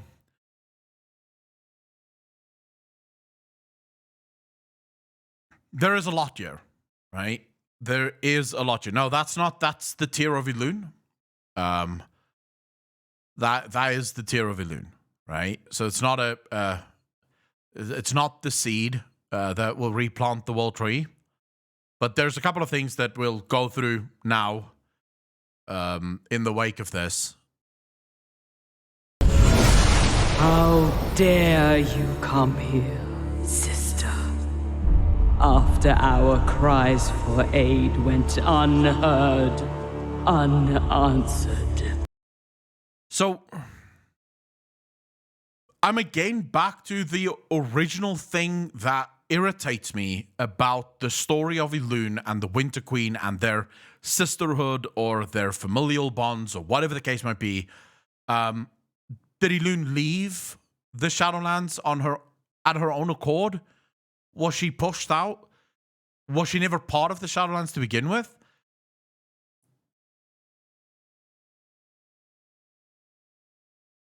My mind, based on what the Winter Queen is saying here, suggests that at some point Elune must have been part of the Shadowlands. Because if they asked for aid, they were crying for her help, and yet she did not answer, it means that this is probably not the first time that this had happened, right? This is most likely not the first time that Elune had to step in order to help. There is also an argument to be made, if you've watched my video on the new map, there is an argument to be made that the only Eternal One that would be of the power level of Zuval would be Elune. So Elune would be powerful enough to save them. Okay, for some reason Elune didn't. She didn't interfere, but Elune would have been powerful enough to save him. I heard your cries, felt your pain, and in the wake of tragedy, sent forth the cascade of souls. So very quickly, I see a lot of people in chat sort of mentioning that, wait, did Elune send Sylvanas, in other words? No. In the wake of tragedy, I sent forth the cascade of souls. In other words, Elune effectively invoked the never let a good tragedy go to waste, right? This is what she did. Sylvanas went after the tree, burnt the Night Elves. Elune then decided, rather than to save the Night Elves, rather than putting out the fire. Remember, we asked about this all the way back when this happened, when Sylvanas first burned the tree. Our argument was, why didn't Elune help? Elune is supposed to be this god. She's supposed to be a goddess. She's supposed to be so powerful, and yet she did not help. She was nowhere to be found. But now we learn why she didn't help. She put them to sleep, right? She put them to sleep to ease their suffering. But they needed to go to the Shadowlands. The Shadowlands was dying. And the only way for the Shadowlands to be saved was to ensure that enough souls would make it there so that they could sustain themselves. But something else that's very interesting about this, and we'll see that in a second, even though Elune heard their cries and their pleas and she knew that they were suffering, she clearly could not see into the Shadowlands, and whatever she could hear was somehow muted. Be that because of the veil, be that simply because of the distance, but whatever she could hear, it was muted. Because if she could hear thoroughly, right, she would have known that the Arbiter is down and that the souls are going straight into the maw. However, that part she did not know about. To sustain you? Oh. It does overplay into a new problem that we have here. A problem that's been, shall we say, Pusamoran, thank you very much for the first time chat. Really appreciate you being here. Welcome to the stream. Welcome to the live analysis of the cinematic. It does beg a new question. So when we first learned about Shadowlands, and we first started to learn about Sylvanas' plan, what Sylvanas wanted to do, right? I agreed, and I still agree to this day with Sylvanas' original reasoning. If we remove what Zuval ultimately wanted to do, and we simply look at what Sylvanas wished to achieve, Sylvanas wanted to free us from the bounds of servitude. She wanted to free us from the gods, and the gods basically waving their hands and millions of people dying. No effort, right? The gods do what the gods will. And this is another good example of that. The Night Elves, who are Elune's favorite children, as she literally says here herself. She loves them more than everyone else. When they were dying, when they were suffering, when they were burning alive, she decided to sustain her own over her people. So instead of easing their suffering or stopping them from burning alive, she decided to send all of their souls into the Shadowlands to sustain the Shadowlands. Again, gods playing gods and mortals suffering. The great tree. All who perished there were claimed by the Maw. Then I have condemned my favored children. I don't know why, but Elune is supposed to be a goddess. She is revered and worshipped throughout the entire Great Beyond. We know that there are multiple worlds that revere and worship Elune. Why is the Night Elves so important to Elune? What is that connection all about? Now, years ago, I had a speculation theory that sort of tried to answer the ideas around the elves. Because up until now, the creation of the elves is very much a mystery. We know that the trolls were first. Now, by the way, there's been a lot of retcons around this, because the original story went, we do not know who came first. Was it the Night Elves or was it the trolls? We simply know that they are equally old, right? And then we got confirmation it was the trolls that were first. And sort of the only explanation we have for why the trolls evolved into elves was because of the I fucking blanked now. There was some interference. I can't remember exactly. There was someone who came up with a very good theory around what that interference actually was. It's not just the Well of Eternity. There's something else. The Well of Eternity played a part, but there was actually something else that someone mentioned as well that could have been it, but I can't fucking remember. For the life of me, I cannot remember. But someone mentioned something else that I really liked as a theory outside of just the Well of Eternity. But let's imagine that word just never comes to me, because that's probably what's going to fucking happen here. Anyways, so you have the trolls turning into elves, right?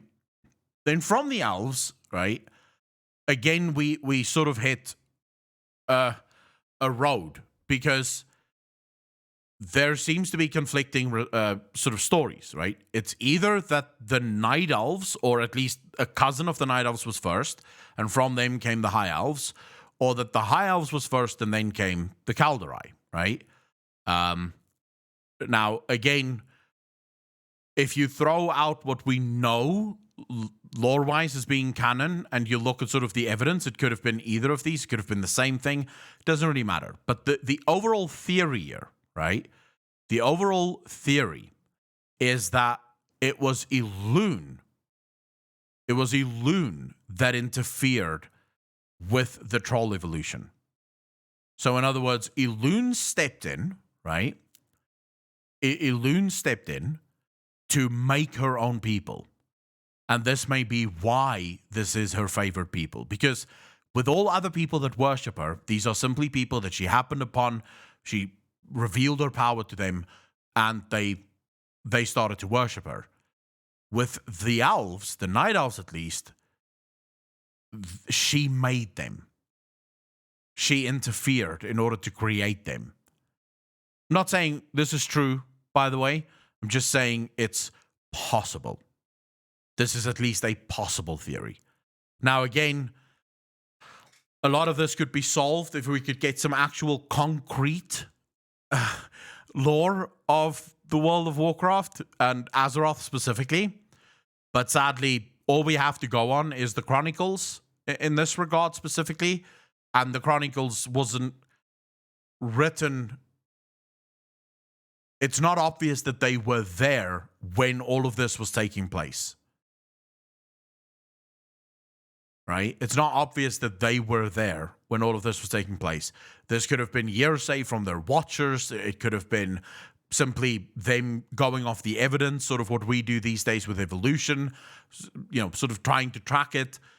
So we don't really know. All we have is whatever the Chronicles tells us about about this evolutionary process. It's just one possible theory, I guess. Then we have a tear. By our hand, we may yet guide their souls unto their spring. Starting with this one. Tyrande invoked me. She must choose. Vengeance. I don't know what to make of this. Is this a retcon of very early stories, or has this always been true? Tyrande invoked me. She must choose. Everything we've learned about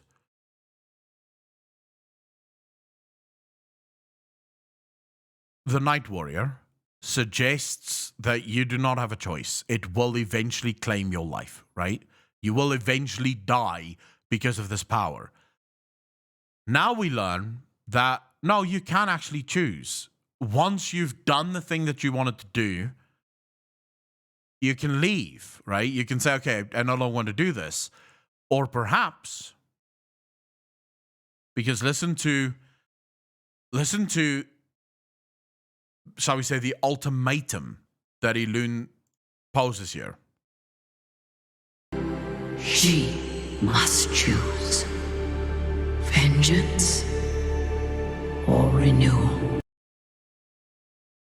So in other words, if you choose vengeance, in other words, you do what you asked Elune to help you do, death is certain. You can, however, turn back. Now, I can't exactly remember the story of Tyrnax, but if I remember, they didn't actually get to do the thing that they wanted to do. Like, not to its completion. They managed to defend their homeworld, but not to its completion. The power claimed them. Unless I'm missing, unless I forgot something. But I don't think they managed to defend their home entirely before the power claimed them. I'm sure someone in chat played the story more recently and can actually remember that. But why this? Midnight Thunder, it could be one of the reasons why Elune refused to let Tyrande kill Sylvanas. Because she knew as soon as Tyrande kills Sylvanas, the power will claim her. Right? The power of the Elune will claim her if she completes the vengeance.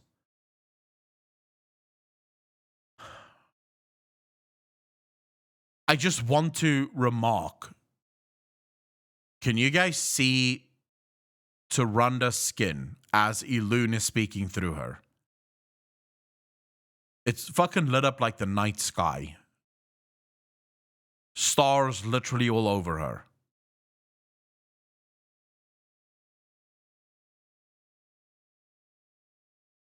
What does Elune look like?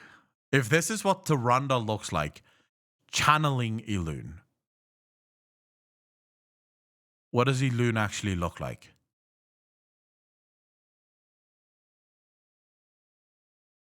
It is very beautiful.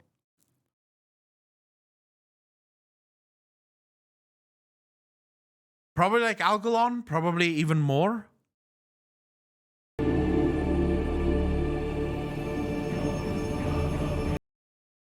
do want to say though, there's a lot of light there. And if you watched my map video,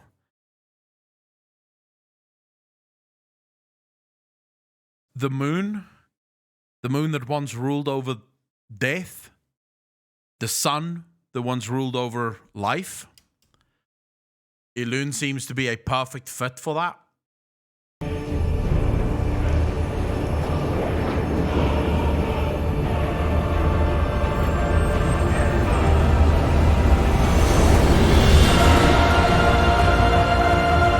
So we have the Tear of Elune reforged, and we know that these tears are incredibly powerful, right? We know that they have incredible magical energy. I don't know yet how this tear is going to be used. I don't know what exactly is going to make this tear save these souls, because that's literally what they're trying to do now. They're trying to redeem all of the souls that's gone into the maw, right? So, I don't know how.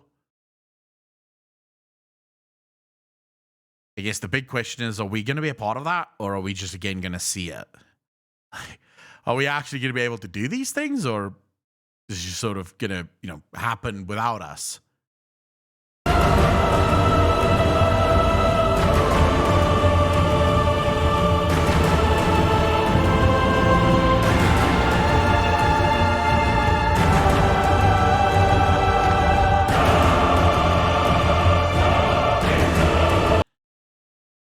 It seems Tyrande did make the choice. And we know that she did because we have the voice lines for it, right? Tyrande does choose renewal. She says so after this. After the cinematic, on the PTR at least, she had this entire line of she was so fixated on vengeance that she did not realize the destruction to her own people. So Tyrande did choose renewal rather than vengeance.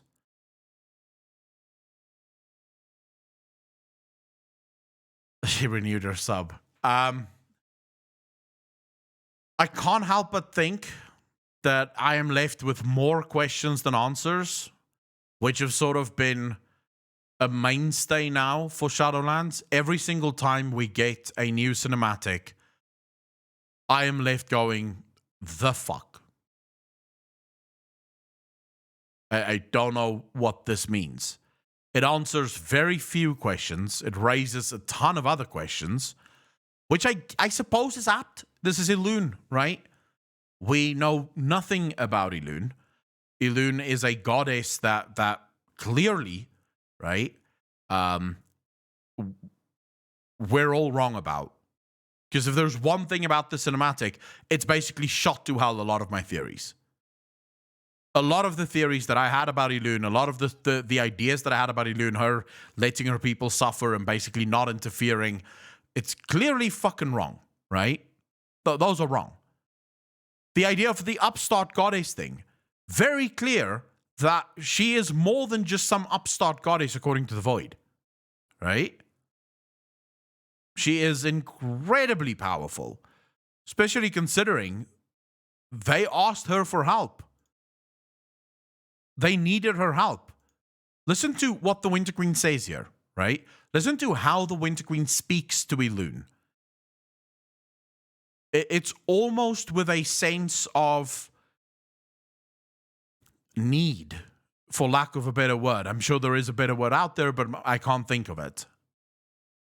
How dare you come here, sister, after our cries for... It sounds like someone that's speaking to their leader. If you remove the word sister, it sounds like someone that's speaking to their old leader. Someone who they used to depend on to save them and guide them and keep them on the right path. And now that person never answered. That person never helped. after our cries for aid went unheard, unanswered. I heard your cries, felt your pain, and in the wake of tragedy, sent forth a cascade of souls to sustain you. Again, I get this idea that Elune, she used to be the warden of the Shadowlands. That's the idea I get. She used to be the one who helped them, who guided them, who kept them safe. And when she left, perhaps after Zuval fell, when she left, they were left to fend for themselves. And Malthrax, yes. Elune allowed the elves to be slaughtered because she was trying to help the Shadowlands. She allowed all of that to happen because, well, the Shadowlands comes first. This is exactly what Sylvanas fought against. This is exactly what Sylvanas wanted to stop. She didn't want this to happen anymore. Of course, Zuval had other plans, but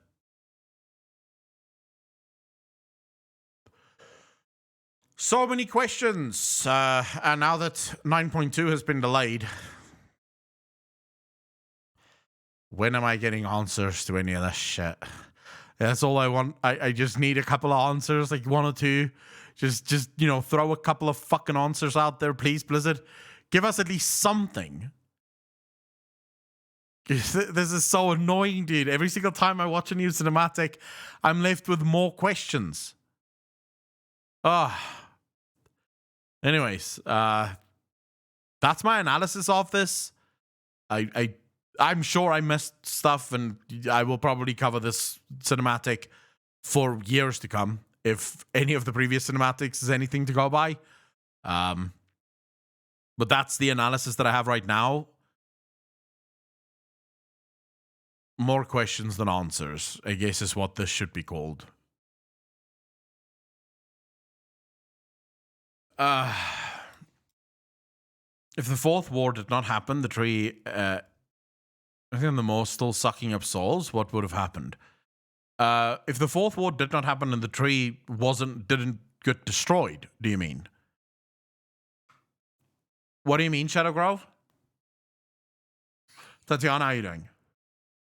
Well, nothing would have happened because the souls didn't change anything, right?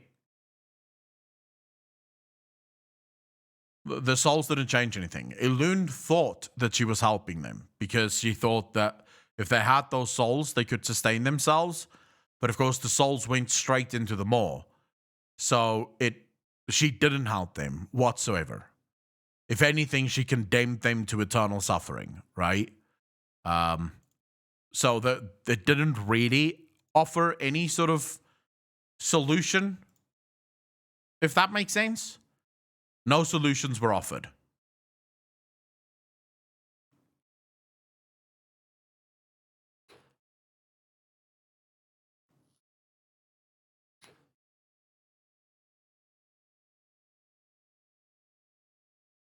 You see it as condemnation? I see it as mercy. How do you make what choice, Seven Raven? Honestly, I hate to say it, but I think all the shit went down. Delayed patch probably put a nail in Shannon's coffin. I'm guessing we won't get anything new till next expansion, which will probably also be delayed. I don't see that happening. I'd be well surprised if that happened, to be quite honest. I would be well surprised if that happened.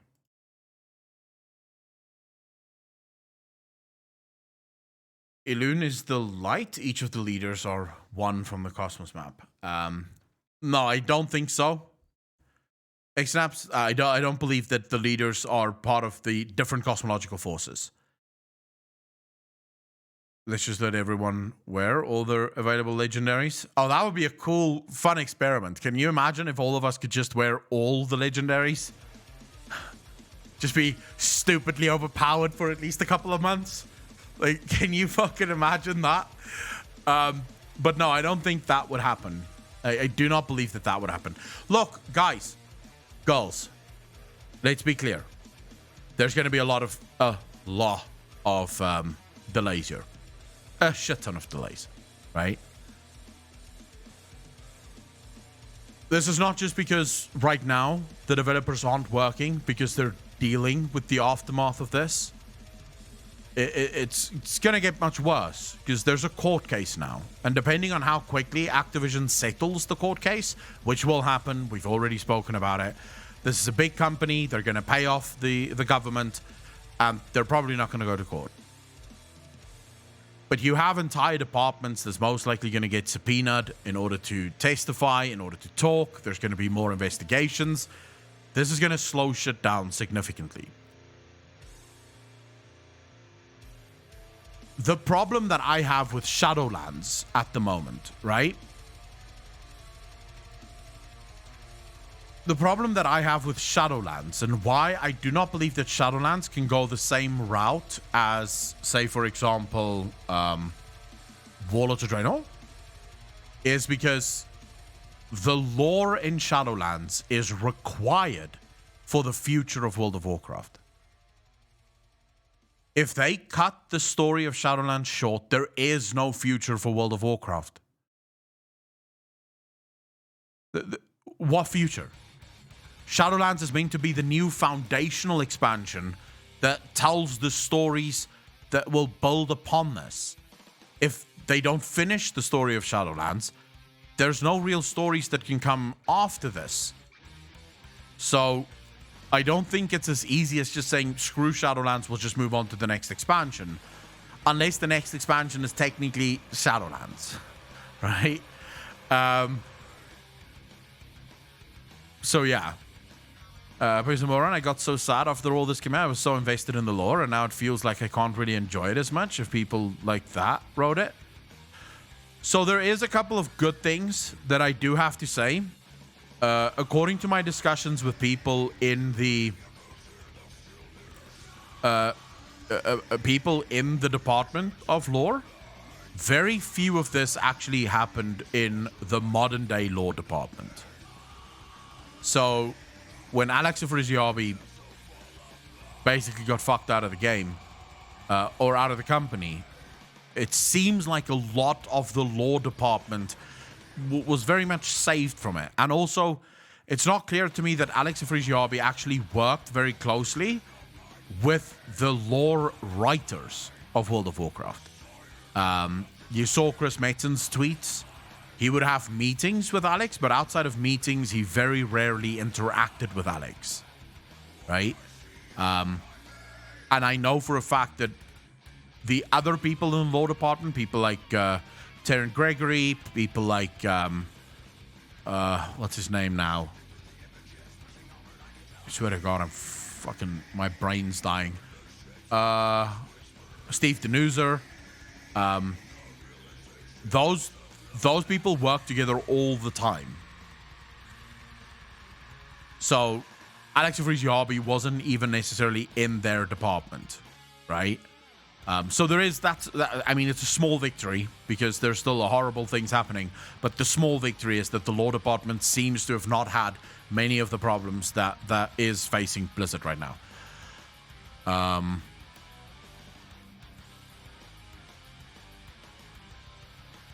Make one mega cinematic to tie up all the story. This would be my soapbox. This case can be the poster child for workers everywhere, now that the world's gamers are sickeningly aware. The sad thing is, it's probably not going to be, because people are fickle. In 2 months from now, the vast majority of players and gamers and people will barely remember any of this.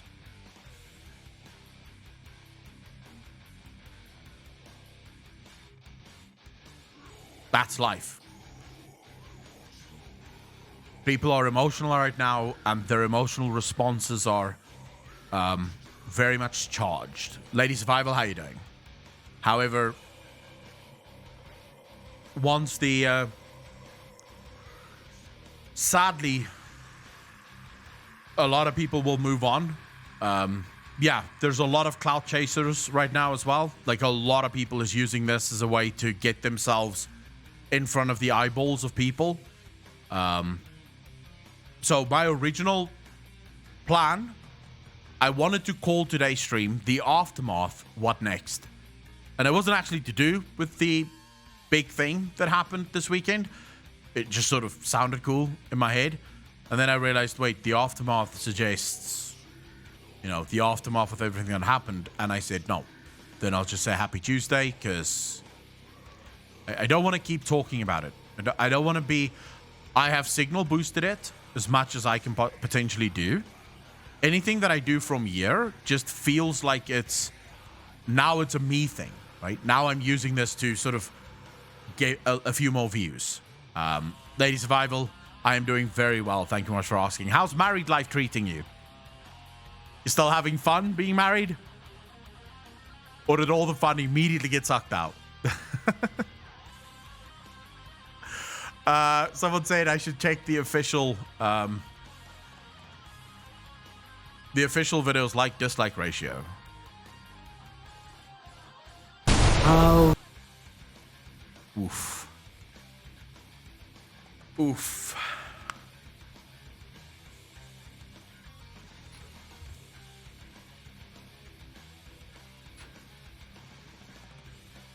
Husband and wife as much as possible. Nice. Lady Survival. Little cringe, but nice.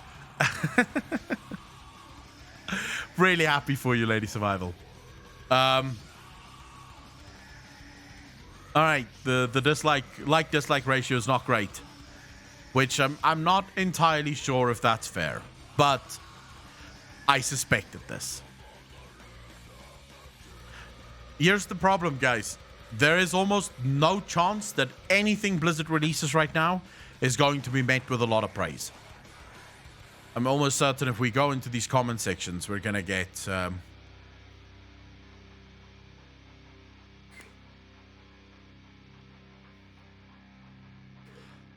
Yep. All right, let's just do this. Just when you think it can't get worse, it gets worse. Taranda has made her choice. Now, Steve Denuser, it's your time to choose. Quit or quit. I'm going to help by letting these kids burn so they can fuel for your armies. So they can be fuel for your army, sister. Sorry, but there is no closer to why she didn't pick vengeance after everything leading up to this. So, Elune allowed Night Elves to die to help her sister. Are you kidding? More of the Denuser steaming horsepile story writing. Oh my god. Jesus, people are not fucking happy. Go did a bang-up job on this. Don't let a free Frigiabi take this from them. Blizzard destroying their most valuable IP. So sad. Elune went have some barbecue elves on the house. This writing is top-notch.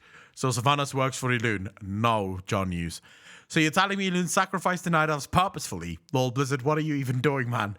Wow, people are very upset. Very fucking upset. I'm going to help my starving children by giving them more mouths to feed. Okay, for the love of God, please tell me this isn't seriously canon. Like, seriously, come on. Jesus, people get so fucking involved in this shit, dude.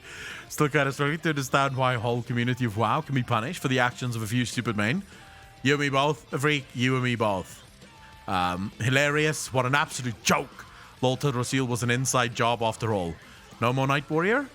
Elune sends the spirits to the Shadowlands instead of becoming wisps. You guys even pay attention to the lore that Night Elf spirits usually remain in the physical world?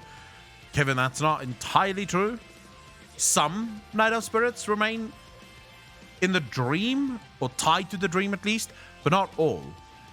There is examples of Night Elves going to the Shadowlands. We did not have good music for years in this game. What even is the...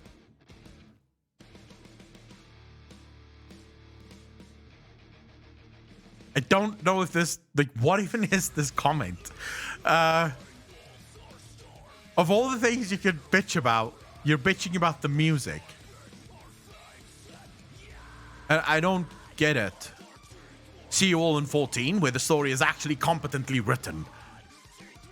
Right. Okay. That is some BS. The art and the music are the only consistent things in the game. Agreed. V-Down doesn't seem to think so, though. It just keeps getting worse. Elune is messed up. Seriously messed up. Steve Denuser, if you're reading this, please quit. Thank you. This is so dumb. Literally, what? Well, this is embarrassing. Blue eyes for you. Blue eyes for you as well. Blue eyes for everyone. When does this happen in game? So Sylvanas was right. Winter Queen has some chunky man hands. Was it vengeance? Thinking. Jesus. People are so upset, bro. I don't know why, but I sort of like this. It's funny as fuck to read the very angry people here. Damage control, engage. Nice Sylvanas skin. Illidan would have chosen vengeance for sure. No BS, the end justify the means. We need Lord Illidan to come back and give some slaps to these weaklings. Music. The victims mustn't pursue justice. Very intriguing narrative to come out of Blizzard. Yes, very strange. As if this was planned. As if this was fucking planned. Humadi, you didn't realize that this was made long before the shit came out. Can't find better writers in any middle school. That was so bad. Bro culture intensifies. Okay. Can someone explain to me how this is bro culture? Can anyone explain to me how this feeds into bro culture?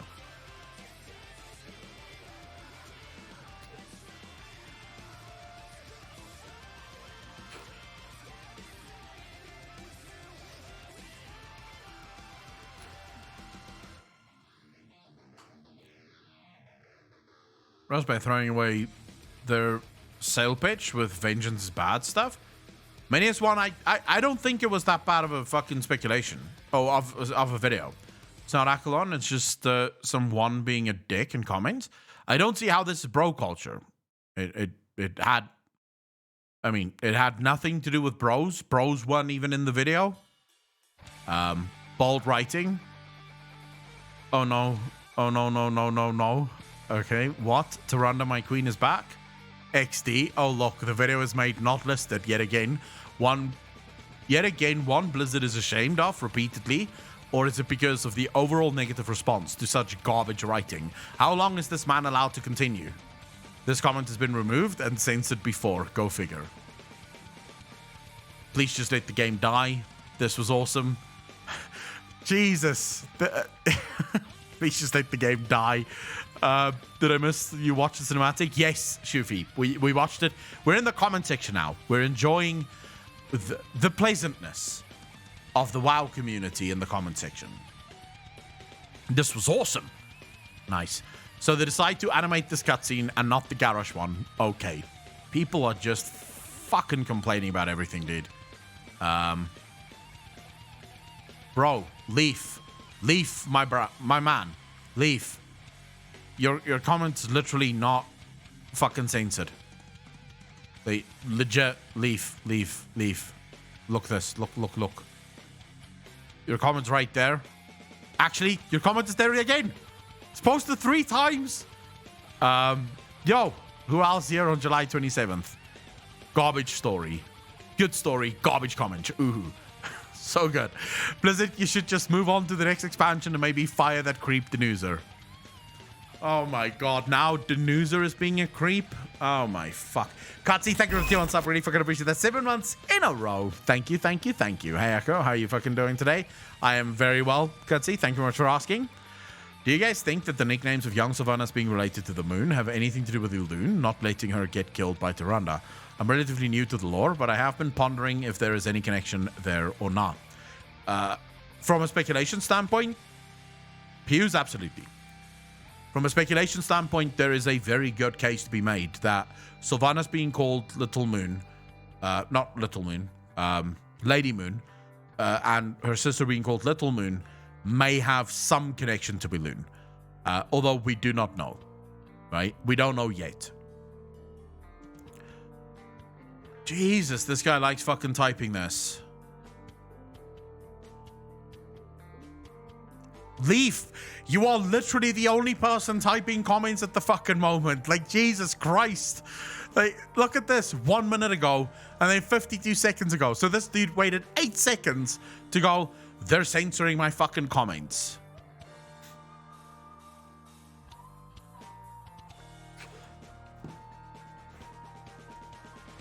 Calm down. calm down, bro. All your comments is still here.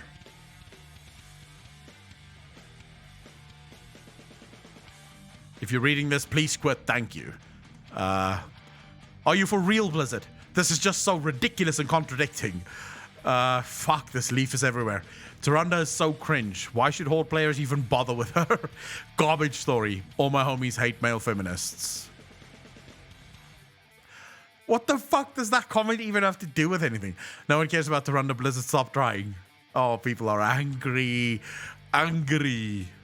Apparently the video was made unlisted again. Was it?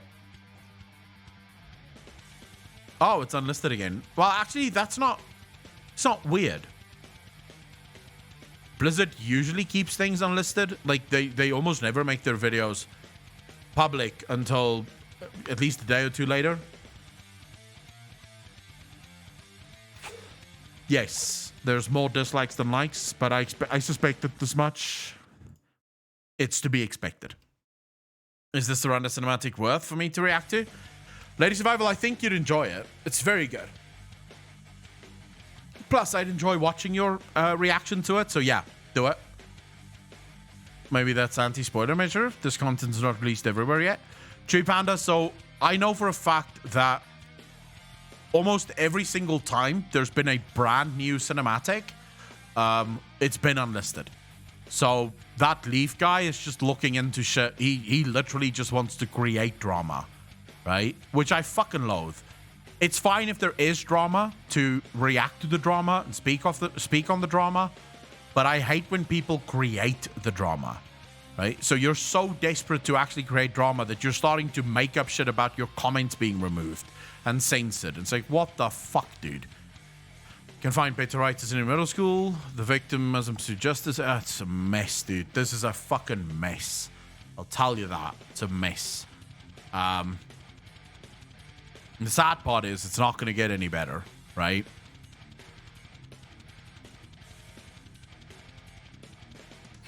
Perfection, I don't... So, don't get too hopped up on stock prices. You're looking at the one-day stock price, right?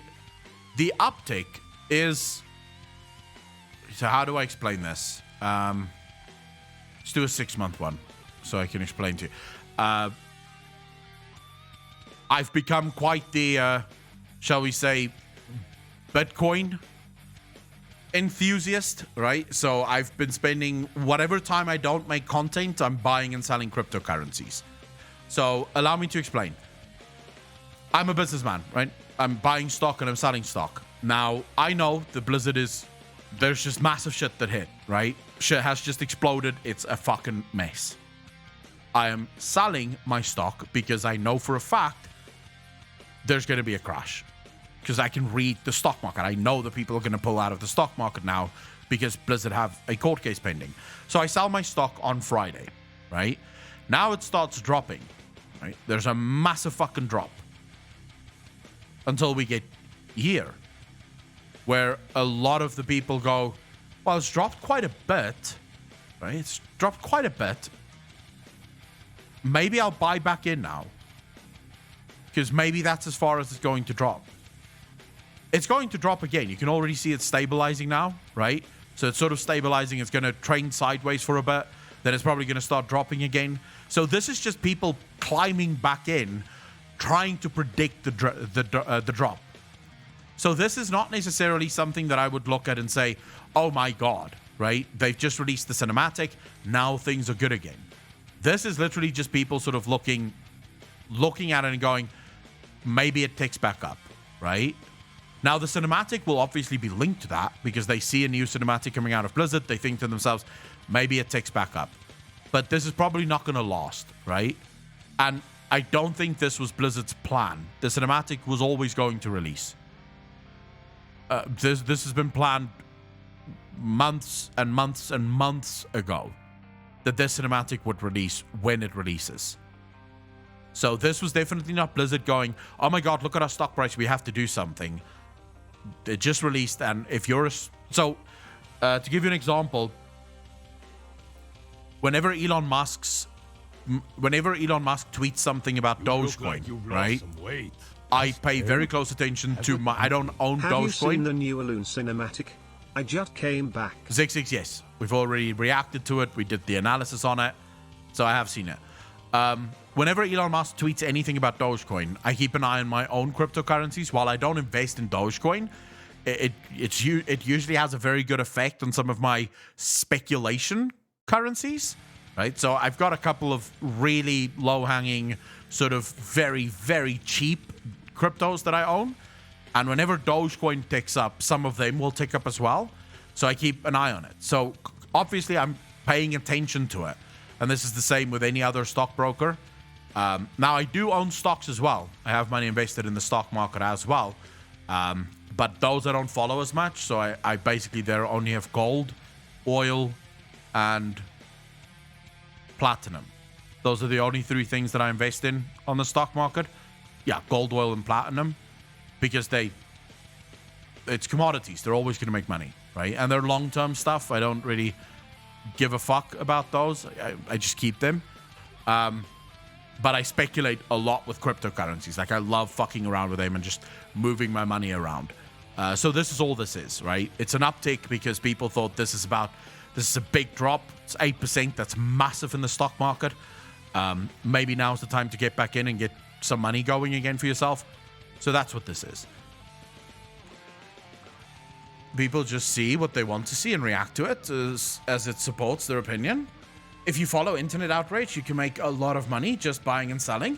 Remember the airlines outrage a few years ago? Or the Pepsi commercial stuff? Oh yeah. No, there's a lot of money to be made if you just do what the internet... If you do the opposite from what the internet tells you, you'll almost always make a good buck.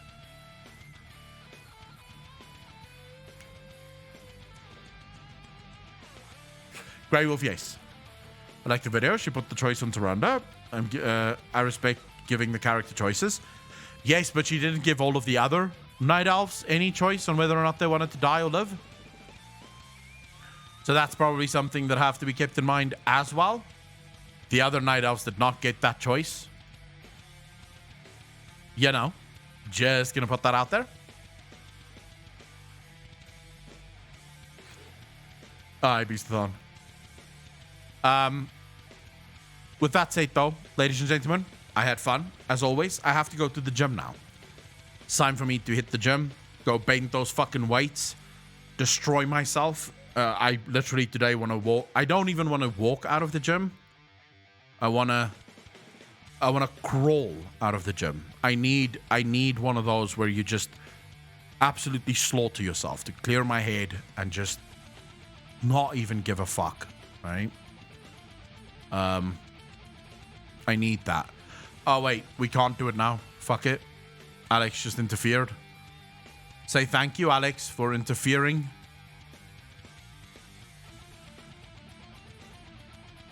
Alex, I can't believe you just did this to me. Can't believe you just did this to me.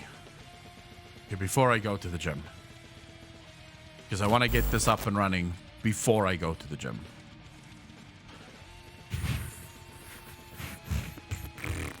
Here we go. I'll show you guys what I'm working on so that you don't think, what the fuck's this guy doing? Wait, where's the edit? Alex? Is this the edit? No, this is the one.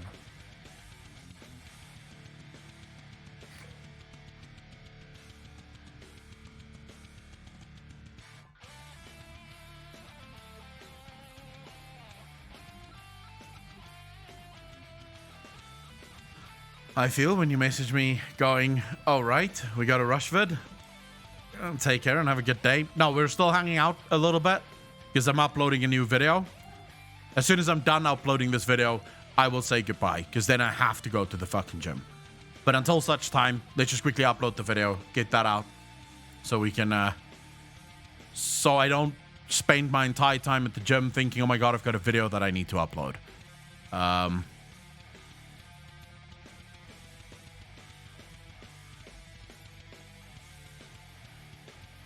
When she ain't a goddess? She's instant transmission. What? What are you talking about? That's some futuristic shit that I don't know anything about. All right, so what do we call this? What's the name of this cinematic? Just had it. Here we go. By Our Hand. What's a nice title for this? By Our Hand.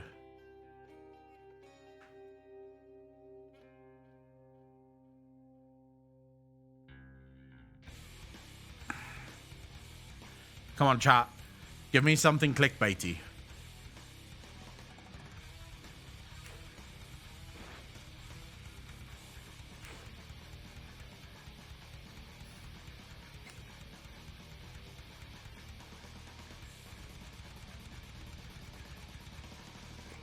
No, but I'm looking for a name, Alex, for the video.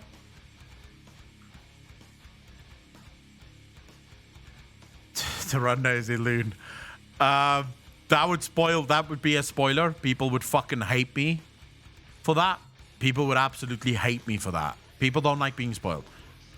By Our Hand job of renewal. Oh. What about this? The fuck am I spelling?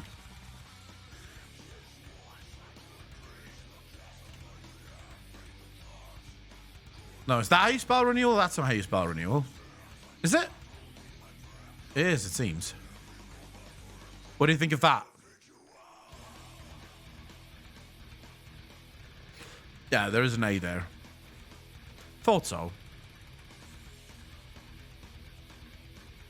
How does it give it away? Tarunda's choice. Tarunda's renewal, I think, is better. Just add this to dictionary. Tarunda's renewal. By Our Hand, Tarunda's renewal.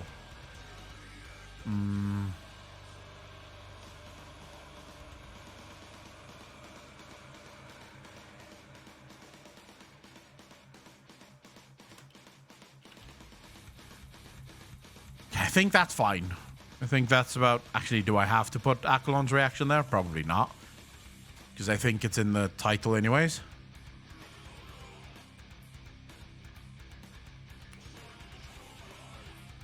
Do you want me to say, by Our Hand, this changes everything?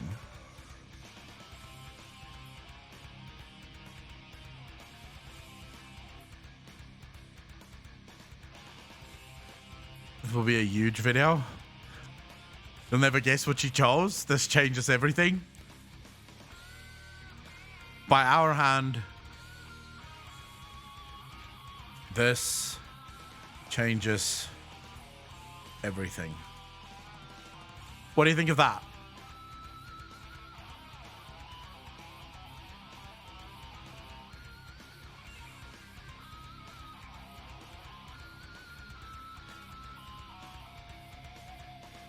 Will this jabait you into clicking?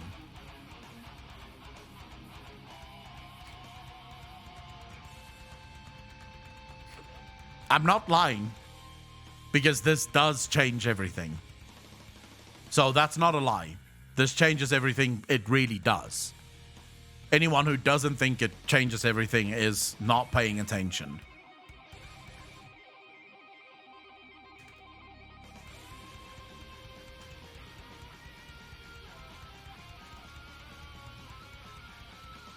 Oh my god. Can I fucking type?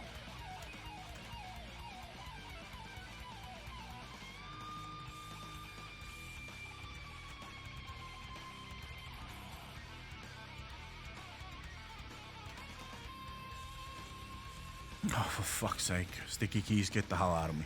Get the hell out of here.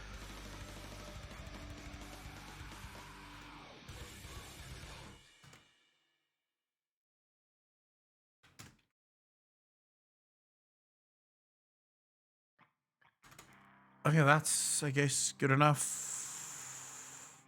Fuck.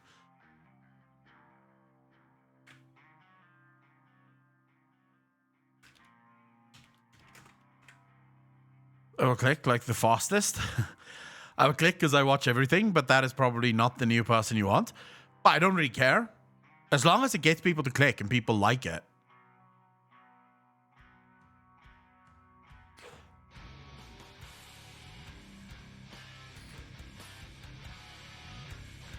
So you want it like this? You can do that too. Let's see what Alex's... what do you guys think of Alex's thumbnail?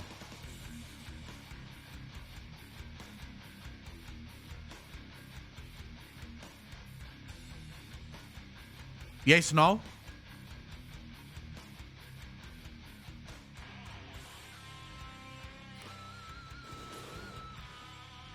Yeah, I like it. It's a good thumbnail.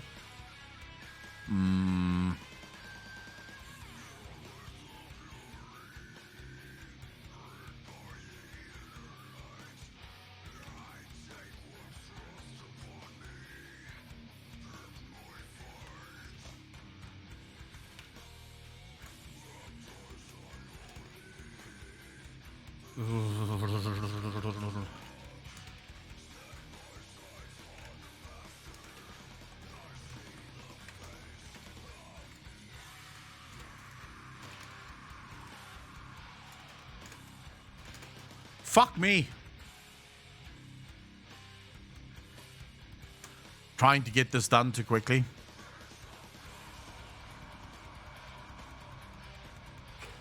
Alright, chat.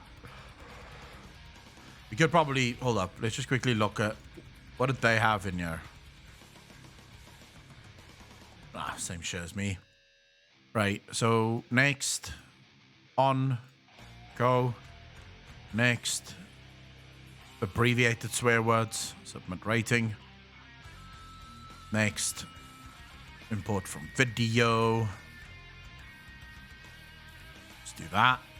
Let's then do that. And actually that. And then we'll do a little bit of this, a little bit of that.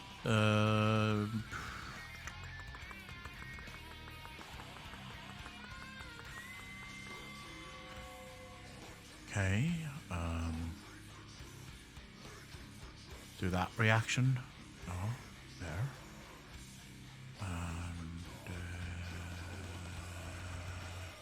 That reaction could go in there. And then final one goes there. Save. There we go. It's a Pacific. It's such a fine line to step over. Yeah. So you sort of want to hit clickbait just right. If you do too much clickbait, you will almost guaranteed get fucked, right? Almost guaranteed get fucked. Because clickbait is actually, contrary to popular belief, it is actually not allowed on YouTube. You're not allowed to do clickbait, right? So, not just that, but you also don't really want to lose the trust of your community.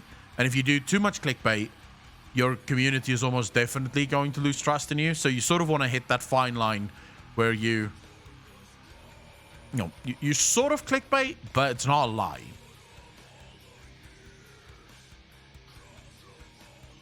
At least that's the hope. That's always the fucking hope. We're waiting for the checks to continue running, for them to figure out that this is, in fact, not copyrighted in any way, shape, or form. So I'll probably public this as soon as I get on my way to the gym. I'll get this public. Okay, ladies and gentlemen, I want to thank all of you for coming out, for hanging out with me, for spending your afternoon, your morning, your evening with me. I really appreciate each and every one of you. I'm going to the gym now, but first I'm going to go pee because I really need to pee, and then I'm going to the gym. And hopefully I don't walk out of the gym. Hopefully I fucking just sort of crawl out of there. Take care of yourselves. Be good to each other. Be kind to each other. And as always, I will see all of you tomorrow. Peace out, fam.